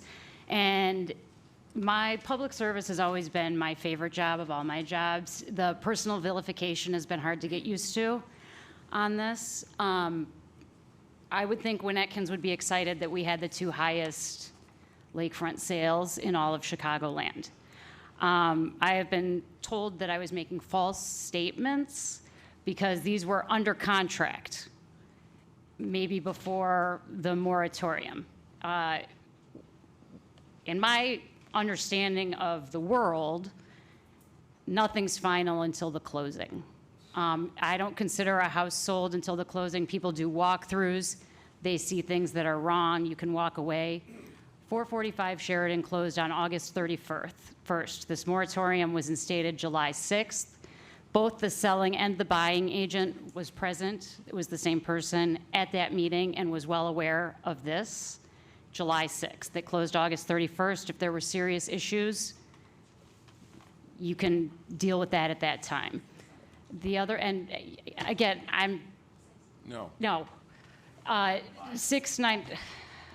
691 Sheridan closed July 28th. People can look up the public records. We've been talking about this since January 10th. That can actually lead me into the comments that I was going to say. And I don't pass notes. We get hundreds of pages to read, and we're spread out, and you're making notes on what people say because you're listening. And we have been listening. And I'll go sort of into my conversations about just this ordinance. You know, one of the best things about Winnetka is the civic involvement of our citizens, and I agree with former trustee Kripe on that. It's great that people show up. There are communities that people don't show up in, and I'm glad that everybody shows up here. It is hard to understand how this became a controversial issue, since pretty much all Winnetkins, regardless of where they live, value and want to take good care of our lakefront. This council has been studying this bluff issue for over a year and has made a number of changes to the proposed ordinance based on the concerns and suggestions of lakefront homeowners. But this is not the first time the issue has been brought to the attention of the Village Council. More than 4 years ago, at the January 14th, 2020 study session to set potential agenda items for the year, Trustee Lampier suggested the village consider its lakefront bluff zoning regulations with regard to bluff restoration, through lots, and building down to the bluff, and how to better define the water's edge with regard to bluff edge construction. She noted that other towns have more rigorous standards for building on a lakefront bluff. The council was in agreement and added lakefront bluff regulations to their list of 2020 initiatives. COVID came onto the scene in March of 2020, sending village business into virtual reality and causing general disruption, and the bluff regulations fell by the wayside. However, the issue still came up through the course of regular village business. On May 12, 2020, Council heard a request for a front yard setback variation for a house south of Centennial Beach on Sheridan Road to allow the replacement of an existing accessory building fronting on Lake Michigan. 2 sets of adjacent lakefront homeowners corresponded with the Council with their concerns about this request. The neighbors to the north expressed in relevant part, "Dear trustees, we would like to address this meeting with our comments about the upcoming construction and express our concerns about the stability effect this construction can cause to our bluff and our property. The proposed structure being approximately 20 feet below the surface of the bluff and only approximately 22 feet from our property line can affect the structure property. We would like to inform the trustees that only Winnetka from all the municipalities along Lake Michigan allows to build underground structures on the bluff. Considering that the level of the lake is the highest ever and majority of the properties along the lake lost their beaches, bluff is a natural barrier to protect properties from erosion, and doing shoring provides a temporary solution to protect neighboring properties. As an example, Highland Park, Lake Forest, Lake Bluff have 40 feet distance requirement from top of the bluff, protected zone. Kenilworth has 35 feet, and Glencoe has steep slope regulation. All villages on the North Shore do not allow to build structures on the bluff. Why does the village of Winnetka not follow similar rules? Thank you for your consideration of this matter." The neighbors to the south did not object to the variance as long as the council put in place protections for their property. The first of which was that the cabana replacement of the existing cabana be built on the same footprint of the existing cabana and not be an enlargement of the building. Among other requests, the neighbors to the south did not want pneumatic installation of shoring or piling to be made in the construction process, whereby harmful vibrations to the earth would occur that could harm the foundations of the residence, pool, or bluff embankment. These concerns have come up before and will come up again. Many homeowners have concerns when construction is going on next door and appreciate sensible regulations to protect their property. I wonder where we would be today if this had been addressed in 2020 like it was scheduled to be. We live in divisive times, simple things become controversial, and they don't have to be. At the end of the day, you can never please everyone, you can only do what you believe is right. Protecting our bluffs is the right thing to do. I believe time will show that this ordinance will help all Winnetkins, those who love our lakefront, those who use our lakefront, and those who live on our lakefront, as well as future generations that will love, use, and live on our lakefront.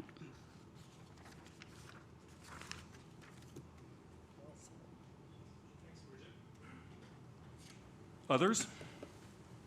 Here you go. Anybody? Yeah, I have a couple comments. Don't be shy. Yep, thank you. As has been mentioned several times, this council's been working on it for over a year, and thank you, Trustee Orsick, for pointing out that it's actually been on the agenda well before, as many have alluded to, that this has been prompted by the large project on Sheridan Road. It was on the village radar well before that project ever came to be. So certainly this is a broader reaching, more future-looking ordinance I think we'd like to put into place. As we've indicated, we all have studied this extensively over the course of the year. We've read reports from various experts. We have visited lakefront properties. We've walked the lakefront. We've, even used Apple Maps is amazing. It's like you're right down on someone's front, beachfront by using that to really try to understand what we have in place. We have listened to the community. We have listened a lot in many formats. We've listened here. I know several of you have talked to us here before. We've listened at the farmers market. We listen when we run into you all around town. As I said, we've visited both your Fenny lakefront homes and different projects underway. I think we've taken all of that into account and have been very respectful and very serious about all different points of view, whether you live on the lake or you just use the lakefront and are also a taxpayer in our community. It's also been mentioned that all of our neighbors have this in place and have had it in place for quite some time. I personally also have looked at steep slope ordinances from all over the country, everywhere from ocean, where there's ocean bluffs, to even river and stream bluffs in Ohio, Pennsylvania, Michigan, Minnesota, along with our own neighbors. We're not inventing something new here. We're not inventing the wheel. This is something that almost every community that does have a bluff of some sort has in place. So again, not doing something new, but given that we've also listened to everyone, I think our most recent version, and I know some of my trustees, what has troubled me a little bit, is that we have listened and made a lot of adjustments to the ordinance that we started with. Kirk was just asking questions to clarify what can be done if someone's non-conforming structure falls into disrepair or needs to be replaced. And we've now added the clause that actually such structures can be built, I won't go into the details, but can be rebuilt as is without requesting a variance. That is not something that's afforded to the other 4,300 households in Winnetka. If their garage, their kitchen, their master bedroom, a part of their home falls into disrepair and needs to be taken down and replaced, they would have to go through the variance process. So this is a very, I feel like we have really listened and taken into account many of the concerns of the lakefront owners and are sitting here with, the term was used tonight, a good balance. I feel like this ordinance is a good balance between all the different options and ways we could have pursued this, and I'm excited to frankly support it tonight. Great, thanks, Kim. Others? Yeah, I'll say a few words. This is tough. This is tough. We really do appreciate everyone's comments on this topic over the past year and a half. This has been, as we've talked about, an area of concern and discussion for decades. Most every other village has been said along the North Shore has moved forward to protect their bluffs and lakefront as early as the 1980s. Winnetka did not. We are also, I am personally, and I think we are all very appreciative of the many former village trustees who have taken the time to weigh in with their support for these ordinances to protect the lakefront, both in written letters and here at council. They certainly understand the amount of time and energy that goes into this type of work and how seriously we take our responsibilities to the public.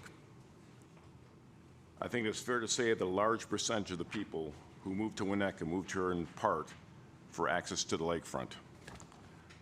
Everything about the lakefronts, coastlines, beaches, bluff, all these things are critical to the residents of Winnetka and a big reason why we move here. There are approximately 4,500 households in Winnetka, and when we took our oath of office, it was to treat all residents of Winnetka equally, and as you can read, leave this community better than we found it. We all take that to heart. We've heard from both sides of the fence on this lakefront ordinance for over a year, as we discussed, and I've heard it both in chambers, as Trustee Handler said, in the streets. I've been to lakefront homes and spoken with residents who are firmly against this, who, when we added the other accommodations and listened to the lakefront owners, they said, you know what, you've answered our concerns, our questions, and they said, we understand there needs to be some regulation. I wouldn't want some of this stuff next to me, but you've answered our biggest concerns about keeping the value of our property. And those are current lakefront owners that were against it and that are now for it. Not thrilled, but they understand. After listening to all the concerns, we have arrived at, some will say this is too lax. Some will say it's not hard enough, as you've heard. I had an old boss that once said to me, if both sides aren't happy, you're probably at the right spot. And that's kind of the way I look at this. There are things we added in there that probably did not make some happy. There are things we are putting in there that make the other side not happy. I think we have a balance that I think makes sense. In my experience, this type of balance as we plan for Winnetka's future and the health, safety, and welfare of all Winnetka residents is why we're here to do this job. So I thank you all for your comments. I'll pass it on to the next trustee. Anybody talking? Are we giving concluding remarks, or are we? Well, I mean, we're deliberating, okay? I have to chime in. I walked in and I promised them that I would be very limited in my comments, but Mandy got up there at the microphone and gave me a good kick in the knee, and I really need to share my thoughts on this, even though they might not be in agreement with the other 5 people up here. I do think it's important that we have ordinances in place that make sure that people don't do the wrong things. I've never been sure whether this ordinance was absolutely necessary, as many people here have said. But as we've gone through the process and I've understood some of the people who have taken negative paths or diversions from appropriate behavior and taste and have done things irresponsibly, that regretfully we always have to legislate to the lowest common denominator if we want to prevent something from happening again. Yes, Justin Ishbia is building a massive house that is in complete conformance with the village codes. There's no doubt about that. The characterization that we were asleep at the wheel is completely wrong, and I find it very insulting. Times are changing quickly, and I don't think anybody in this town could have conceived of any individual assembling 4, 5, 6 parcels, multiple acres of property, with a massive frontage on the lake, and then understood that he would take full advantage of the FAR yielded when he combined all those lots into a single parcel. We've taken steps to prevent that. We now have restrictions on lot consolidation, so people can't put 5 acres of property and gain the benefits that will allow them to build 68,000 square feet of house, if you can believe that. And people are freaked out about what they're seeing down there, and I understand that. I've said it in the past, and I know people up here don't like me to say it, but construction is ugly, and sometimes if you don't understand where it's going, you can be very, very frightened by what you see. But that's what engineers and good general contractors are for, to make sure that those bad things don't happen. The one thing that is sticking for me, and I don't vote, so it really doesn't matter, folks, but the one thing that is really just sticking in my craw here is, Hal Frank came here. He gave us many, many, many suggestions. And we took all of his hard work and we sat down with our village attorney and we found the things that were appropriate and effective and actually made the ordinance better. I believe, and I would love to have the opportunity to sit down with Mr. Karasik and his clients and hear what they have to say and hear if there was any way that we could modify this ordinance in a manner that would prevent us from going into lengthy and costly litigation, which is only going to cost the homeowners and the taxpayers a significant amount of money. I would love that. I wish those 30 people were in this room tonight so we could have that conversation. I've suggested on multiple times that we should, and I've talked to my colleagues individually on this, that we should potentially delay this so we can have those conversations. And I'm going to put that out there again tonight. And I know you guys don't want to do it, and that's fine. But I believe that a couple conversations and a few weeks isn't going to make a difference one way or another. We still have plenty of time in the abeyance period. And I think these would be important conversations to see if we could do something to avoid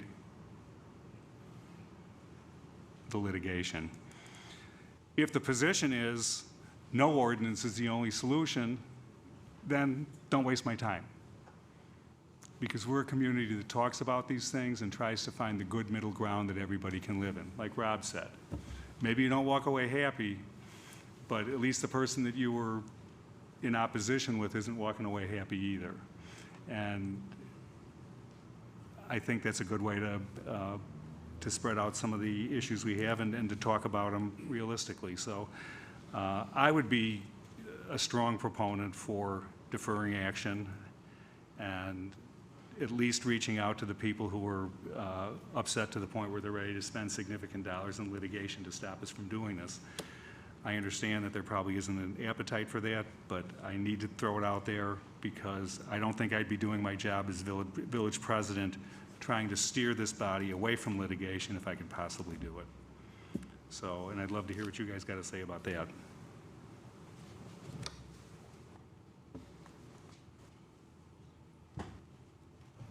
Well, I don't have a lot to say about that, Chris, but first off,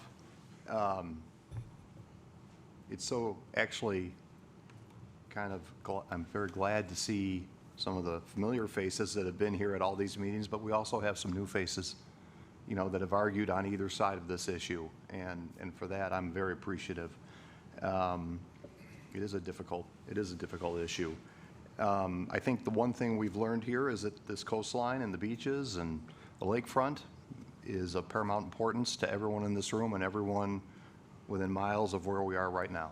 And so that goes without saying, and it is our, I think, collective interest to make that as good as it can be. So we're not, there was never any intent to come at anyone, any property owners. I understand the concerns. We've heard them loud and clear. Having said that, we have deliberated, we've listened, we've modified, we've adjusted. This ordinance as it stands today is a very different looking document than it was several months ago. There is a lot There were not boathouses down at the toe of the bluff that were added, where people could put a deck on top of that boathouse. That was not there. The non-conforming structure. There's a letter in from a lakefront owner who I know who asked us to change the language about just being able to build on an existing foundation. We changed that. And I hope that person is appreciative of that. So we've listened, we have adjusted, and we've done our level best to accommodate. Of course, we received the letter from one of the world's largest law firms threatening. I take it, forget that word threatening. I take it at face value. We'll be sued. That's really, I mean, none of us are ignoring that fact. There will be litigation. We're not sure who the 30 litigants are. I'm personally going to be very interested who the 30 litigants are. We are up here taking fire. My fellow trustee, Bridget Orsick, who, thank you for taking me down memory lane of 4 years ago. A couple of us were here. I remember the issue so well, and I remember the neighbors. I think one of the neighbors is here, actually, who's now against this ordinance, asking us to please save them from what was happening from the property next door. Put in some regulations. Winnetka, you don't have regulations like Kenilworth and Highland Park and Glencoe and Lake Bluff. People can't build like that in those communities, but they can in Winnetka. You need regulations.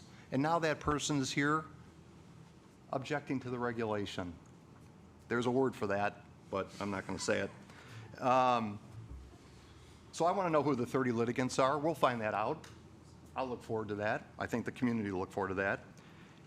But it's going to be a shame that a few residents would force the village to expend thousands upon thousands of dollars on this issue. If anyone, we're all very sensitive to the village finances, but if anyone knows me for the last 7 years, and maybe some of the past village trustees know this, I watch every dollar of this village. I quiz these people when they come in front of us for $100,000 whatever. Why do we have to pay that? And as a result, Chris, we didn't have a tax levy increase for 8-9 years. We had to institute one of 1.4%. Tim, was that right this year for inflation reasons? And so that's been, I think, a proud issue for this council. This village is in very strong financial condition. And as a result of that, having said all of this, if it's up to me, I think the village can and will defend itself. And we'll adjust our budgets accordingly. We will need the money to defend ourselves. But we'll do that, as far as I'm concerned. And because I think I know we're doing the right thing here. And it's just, I'm sorry it got to this point. I'm sorry these 30 litigants or more, so they're saying, are going to see fit to sue their own village. But that's the way it is. I think this is a good ordinance. I think we have done good work on this. And I don't think there should be any delay from here, in my opinion. Thank you. Thanks, Bob. Well said. So is that where you guys are? Yeah. What do you want to say? Okay. I've got just a couple of remarks I'll make. Sure, go ahead. Again, repeating freshman on the dais here, or up here at the council. I think I stated publicly when this process was started, I was, I'm not sure if I used the word indifferent, but I was, I had my own personal views on environmental factors or ecology and certain things. But I think I comment publicly when I see some of the improvements that a lot of you have made to your properties. They're really nice and really cool. I'm like, I would want that. But then in some respects as well, I think about my relationship with nature, my knowledge of bluffs through just some personal experiences with family property. And I also can take the side of, well, we've got to protect this wonderful asset that benefits the community. And I toss and turn in my head about, well, there's a little bit, Winnetka is a little bit of, if you could see it from the lake, or those folks that can go out on the lake, a little bit of the Hollywood Hills of Illinois. Or we've got, just these cascading, really cool, you can really have a lot of fun with the built environment, making all these cool improvements, subterranean, cool, landscaping features, whatever, to really maximize that built environment, maximize that investment that you have in your properties. But as well, I've seen lots of situations with, again, personal experience, where you have natural bluffs that are just absolutely gorgeous and a huge benefit to not just me as a property owner, but to my neighbors or people that are out in the lake and can enjoy it. And I equate this topic similar to how I view wetlands. Like, go back 50 years when, farmers or whoever, wetlands were just disregarded. They weren't considered a natural feature, something that would benefit anybody. And if you own private property, go ahead and fill it in and whatever, subdivide it, build a house on it, do whatever you want to it. It was over time that we realized, just like bluffs as I don't want to say protected, but as an important ecological zone, wetlands bring a lot of benefit to the whole community. And I truly believe that in their natural state or in an improved fashion, bluffs, steep slope zones, our lakeshore is a benefit to the whole community. Whether or not we can use that private property or whether we can see it or we're adjacent to it. And I believe this is an important first step for us as a community to be able to reclaim that natural feature that really makes this a neat town, a wonderful community, a desirable community. It's not to say that we don't want homeowners to be able to fully enjoy their property, to improve them, to stabilize them, to protect them. But I think that some form of protection or regulation, and this is, I think, the first step of it, will go a long way of benefiting the entire community.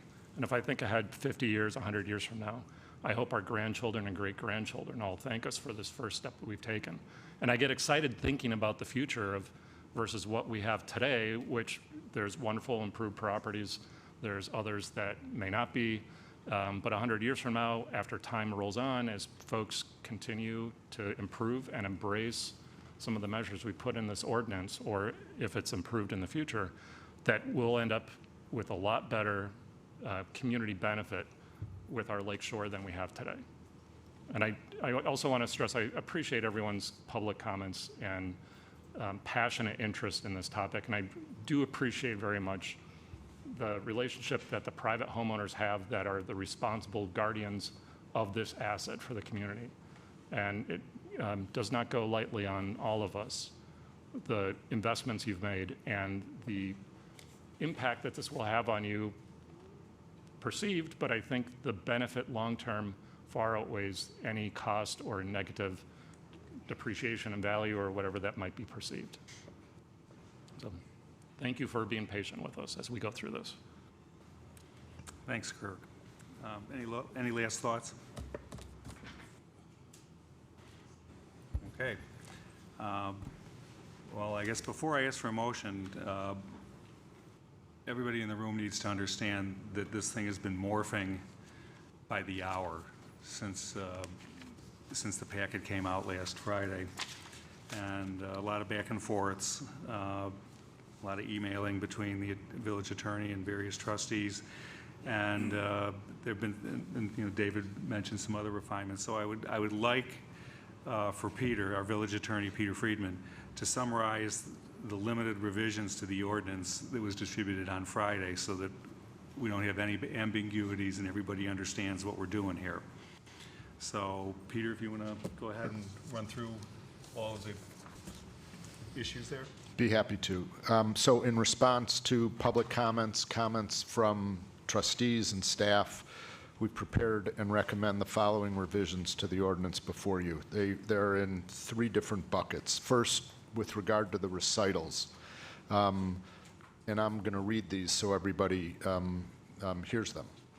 But these would be new recitals added to the ordinance.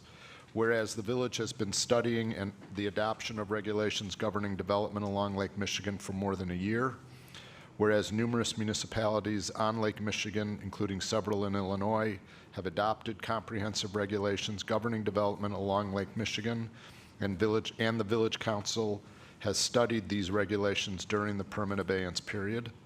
And whereas after the Village Council received testimony from the public, the Village Council made several modifications to the proposed regulations to address concerns and evidence provided during the public hearing.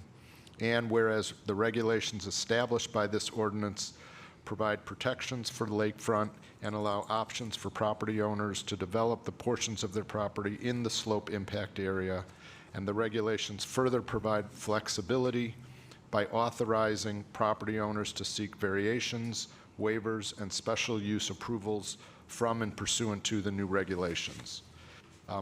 The next change or revision is with regard to the existing recital in the ordinance. Recital number 13 would be revised to say, whereas the Village Council conducted a public hearing on January 9, 2024, defined as the public hearing, regarding the steep slope regulations and the lakefront lot line regulations, and took extensive public comment orally and through written submission. The next change would be to changes would be to section 1782010, which is the purpose section of the ordinance. In the first sentence, the word "the" would be replaced with "a," and then add the following after the second sentence.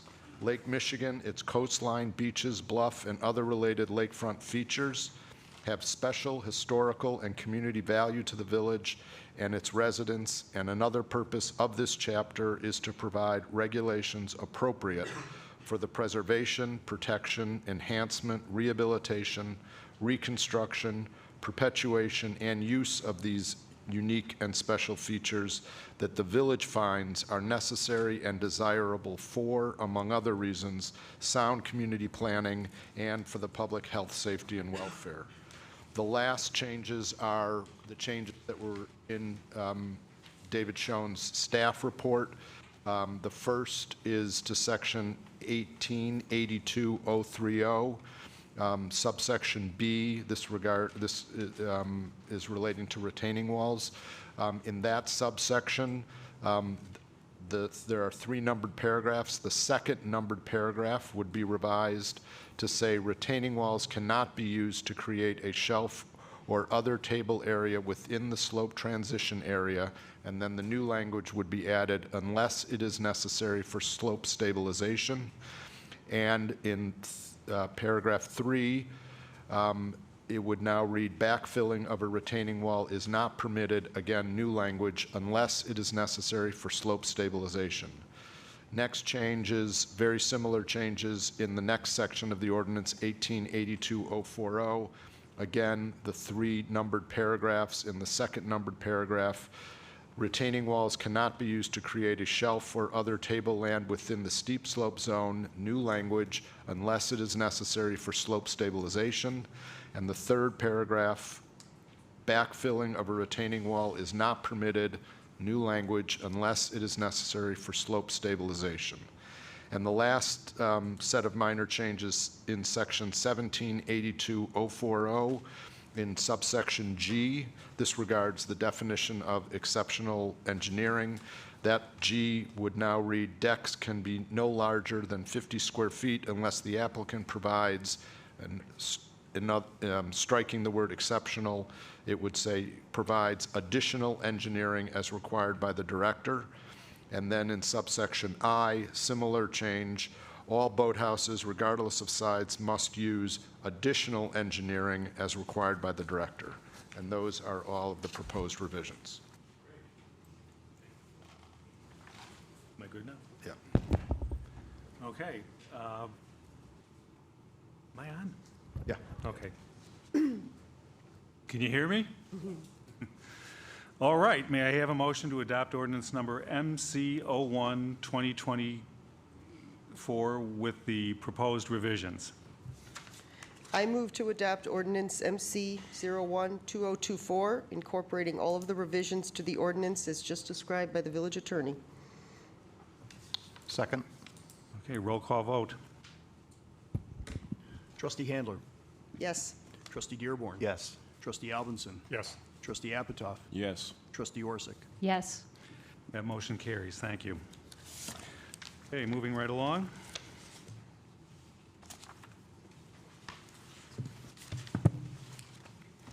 Item C tonight, resolution number R6 2024, establishing the fees for the processing of lakefront construction permit applications and steep slope regulations permit applications, and this is for adoption.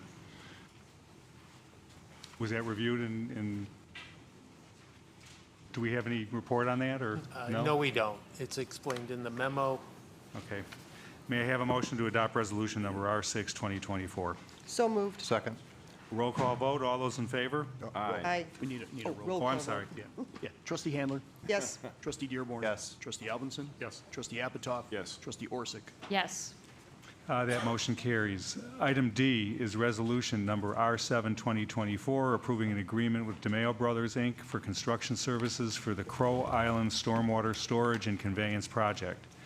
To ensure the completion of the construction regarding the Crow Island Stormwater Storage and Conveyance Project is set forth in the intergovernmental agreements with Winnetka School District number 36 and the Winnetka Park District, council will consider authorizing the proposed contract pricing.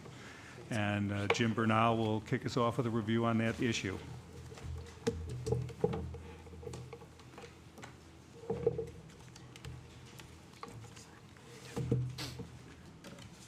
You have a PowerPoint, Jim? I do. Okay. There we go.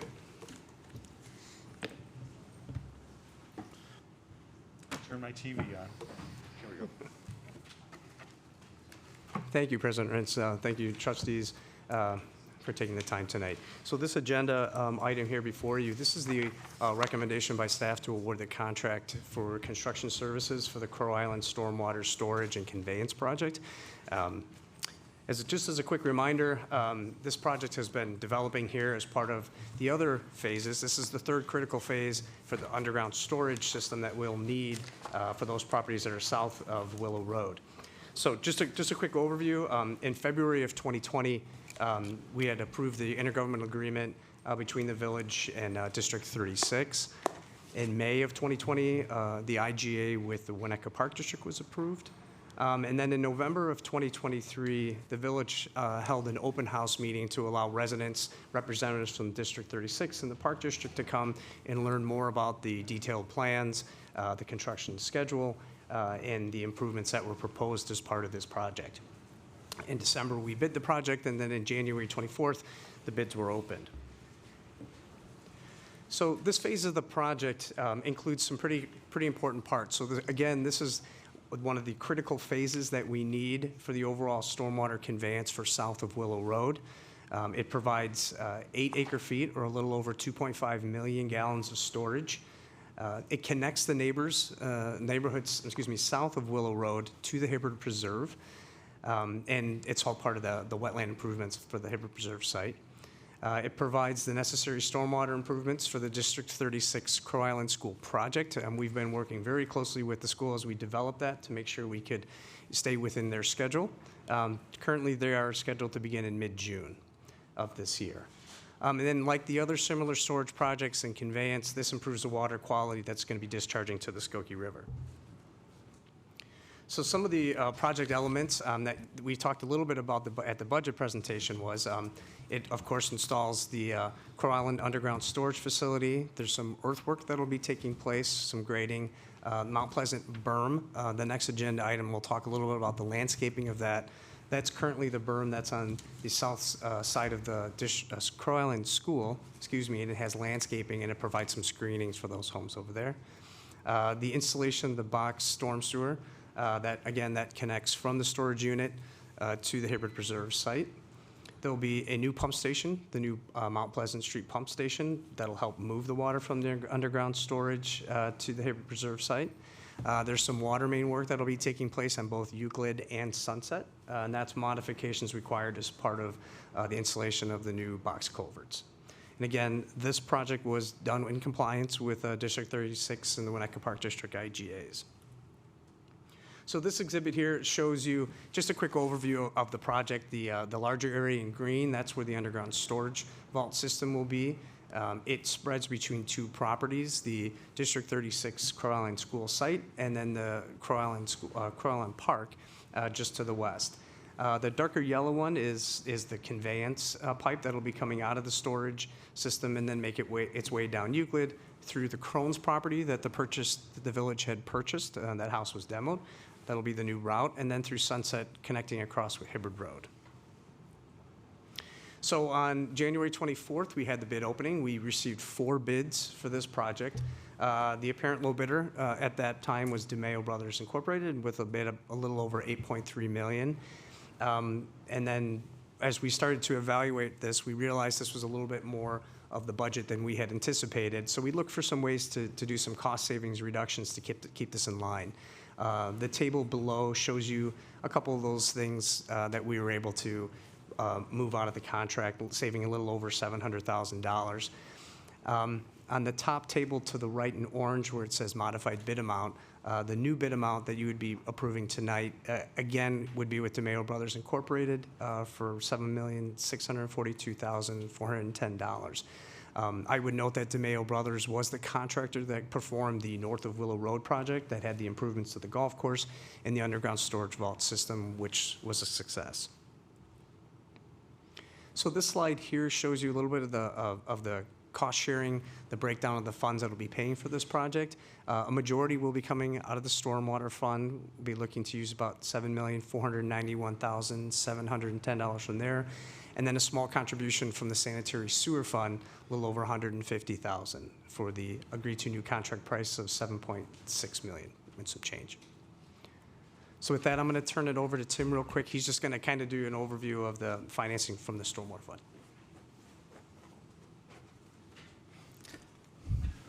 Thank you. So included in the packet was the stormwater cost tracking that we've been utilizing since the beginning of this project.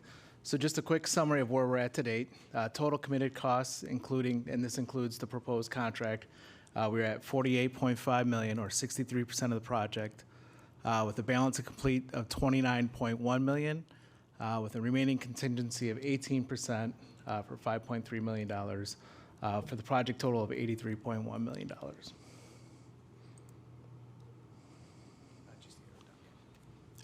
Okay. And then just a quick summary of the cash. Beginning cash at the beginning of the year is $9.1 million, including the operating income for the year, plus the anticipated $7 million DCEO grant and other transfers that we have budgeted for the year, and minus the remainder of the budgeted projects and the cash outflow of the previously committed costs. And this project, we would project to end the year at $2.9 million. So with the note expecting a $7 million DCO grant, fully expected to receive in 2024. Yeah.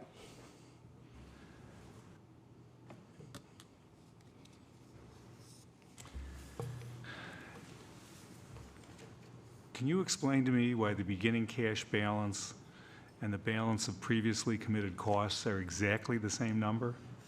Yeah, so the balance of previous, that's an estimate of the previous commitment. The actual number is about $9,081,000. So it is, the actual amount is slightly less than that. So this is a projection of where we are with the cash balances. What's included in that category? Of the previous, so how that's calculated, if we go back to the previous screen, so we have the total committed cost to date of $48 million. If I were to subtract out this contract that were proposed, we get closer to $41 million. So that's what we've actually committed to spend for all the projects that we've done to date. Right. And then if you were to subtract out the actual cash flow out, so we've committed, $41 million minus the cash flow out, that's what that number is. That's what the $9 million is. So that's left over to be spent on Correct. projects, on the active projects, Correct, yes. but not Crow Island. But not Crow Island. Crow Island's discreetly presented, grayed out the resolution R74. That's the $7.5 million down towards the end of the spreadsheet. That works, thank you. Sure. Tim, can I ask a question? I think you're, in some of the correspondence, I believe, I may be wrong on this, but I believe there are some additional grant applications that you're kind of working on and so on. So if you go back to the previous page, to the whole project here, can you maybe put into context what the grant possibilities might be that would impact these numbers? Yes. So the two big grants that we've secured so far, we've had the $16 million DCEO grant. That one's booked. We've received the funds for that 100%. The other grant, DCEO grant, was the $12 million grant. And that, working with the state, is going to be released in two tranches. The first tranche we expect this year is $7 million. And then the next tranche in the following year, we expect in 2025 of an additional $5 million. And then the big application that we have out there is to FEMA, the Building Resilient Infrastructure Community Grant and the HMA grant programs. We have applied for a total of $21.2 million in additional funding through those grant programs. So we're in the application process now. We expect to hear in August. I don't necessarily have a comment on, how probable that cost is. It's something you can apply for on an annual basis. We did apply for it last year. We were not selected last year. We did receive several tips and pointers on how to reapply, and we're actively seeking that grant. And it's a matching grant, right? So the total amount applied for was? We applied for more beyond what we have complete. We applied, it was $30 million was our total application, total of the projects applied for. And the matching portion, or the funding portion would be 21.2, and we'd be matching for the difference. So it's a 70-30 match, roughly. So again, going back to this page, the total cost of the project, $83 million. We've received $28 million in grants. A little bit more. A little bit more, so. You need to add in the $900,000 for the property. For the property. And another $500,000 from MWRD that went towards the Duke Child Field. So is it fair to say that if we're looking at village outlays, right now, project total would be 83 million less 30 million, roughly? So yes. 53 million, and you have another 21 million that you're hoping, that we're going after. That's applied for, yeah. That's impressive. Yeah. I will say, that is impressive. If you get that grant, I'll buy you lunch at any fine Winnetka establishment. Yeah, exactly, exactly. Please call. You may have seen some letters of support that we've shared with you. But when the time comes, we'll ask you to make some phone calls to Congressman Schneider and certainly Representative Gable and Senator Fine. Those are things that can really help. I mean, happy to do it. It's an enormous project. It's going along beautifully. We're having a good winter for work, I assume, right? And the residents of this village are benefiting tremendously by the work and trying to secure these grants. And Chris, I give you a lot of credit on that. It's really impressive. So, thanks. Yeah. I did have a question. Actually, any other finance questions? I'm sorry. I had a question on is this our third, this big cistern or whatever, this new one we're putting in there? Is this the third one we're doing? This is the third phase, yes. And is there anything learned? Is it the size we're putting in there? Have you learned anything from the other two?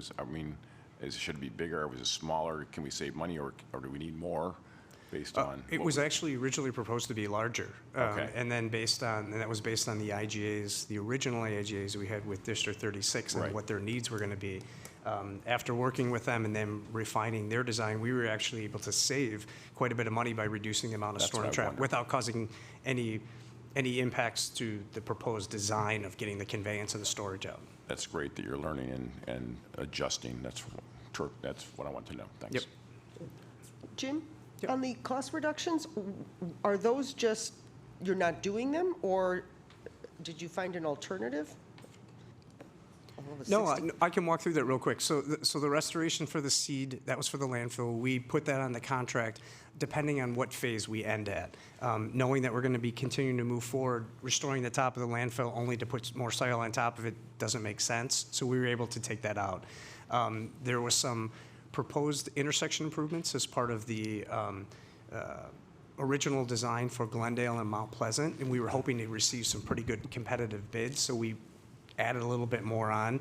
And then when we got the results and they were a little bit higher than we had anticipated, I think it was more related to the storage versus a standard gray infrastructure project. So we were able to actually just take it out, and we're going to see better pricing in the future for that. So, and it doesn't impact the project at all. It was just something we could do at a different date. So we took that out. And then one of the options that was also considered was there was a 6-foot-high chain link fence for some of the corridor. We're putting the box culvert through the Crow Island Park. It was an extra that we were thinking we might be able to do, but based on the pricing, it's not necessary. We can manage it with the regular construction fencing that we have. So we were able to take that I always out. thought chain link fencing was like the cheap alternative. Yeah.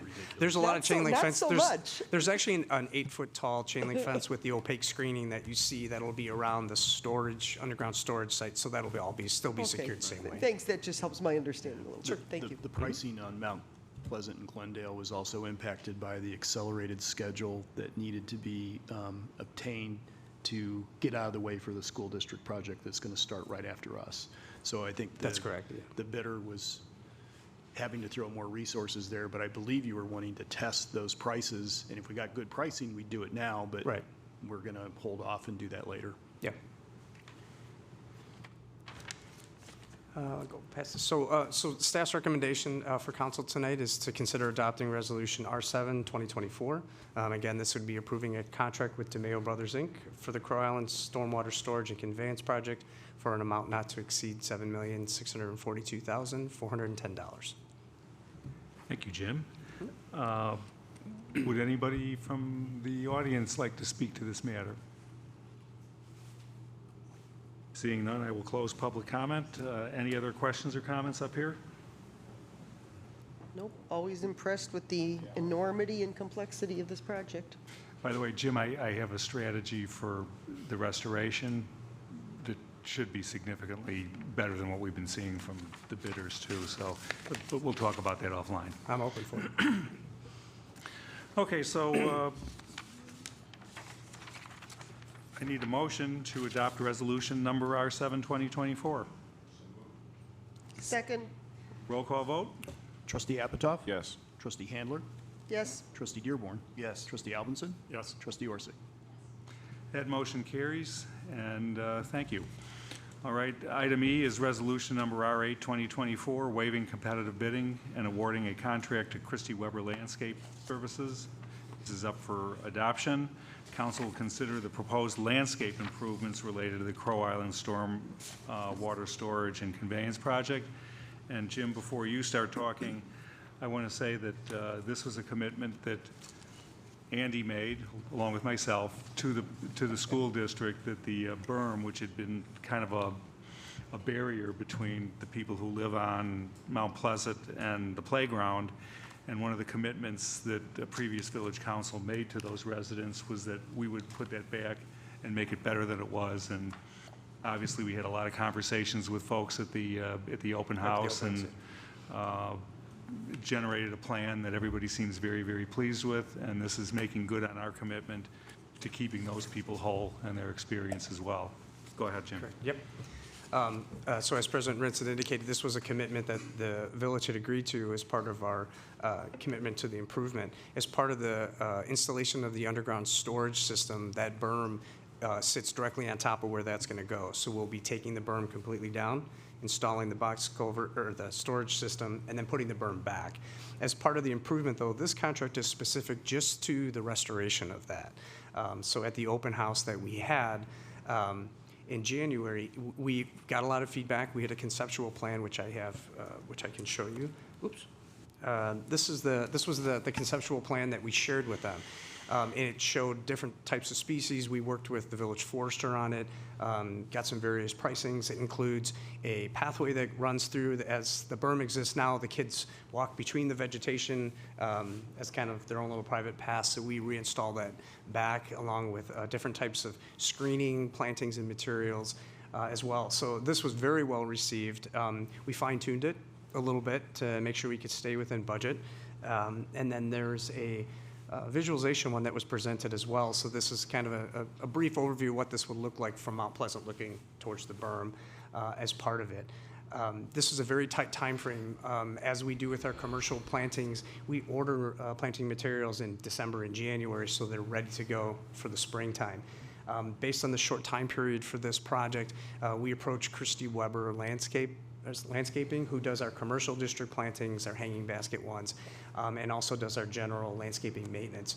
They've done a very good job for us, so we approached them to get a price.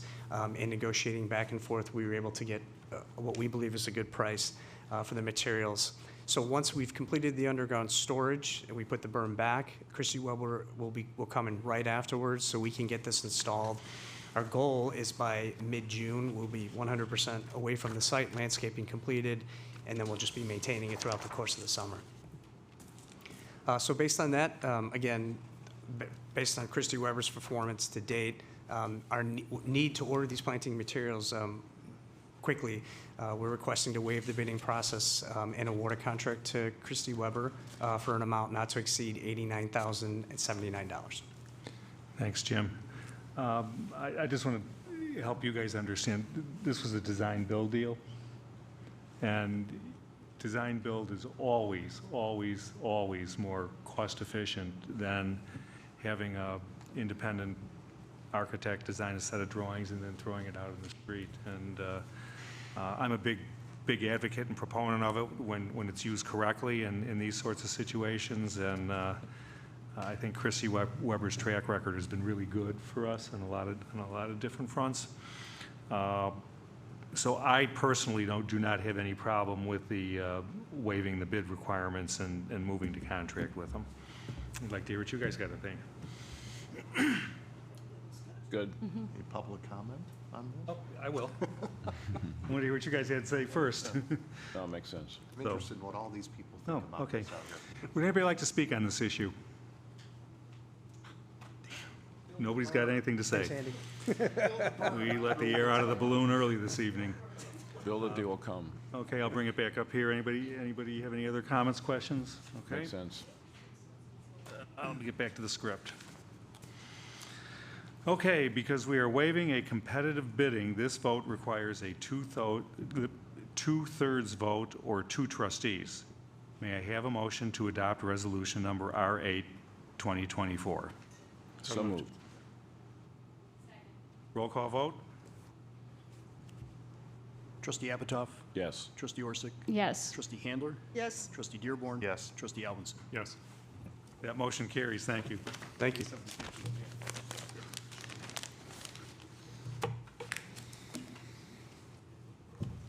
I'm just reading off the script, guys. I mean, I actually did pretty good tonight, huh? Better than usual. All right, item 9, old business, there's none. Item 10, new business, there's none. 11, appointments. I promise you I'll have you one at the next meeting. And item 12, closed session, there is none. We had it early on. And item 13 is adjournment. May I have a motion to adjourn? So moved. Second. Voice vote. All those in favor? Aye. Opposed? We stand adjourned. Thank you. Thank you.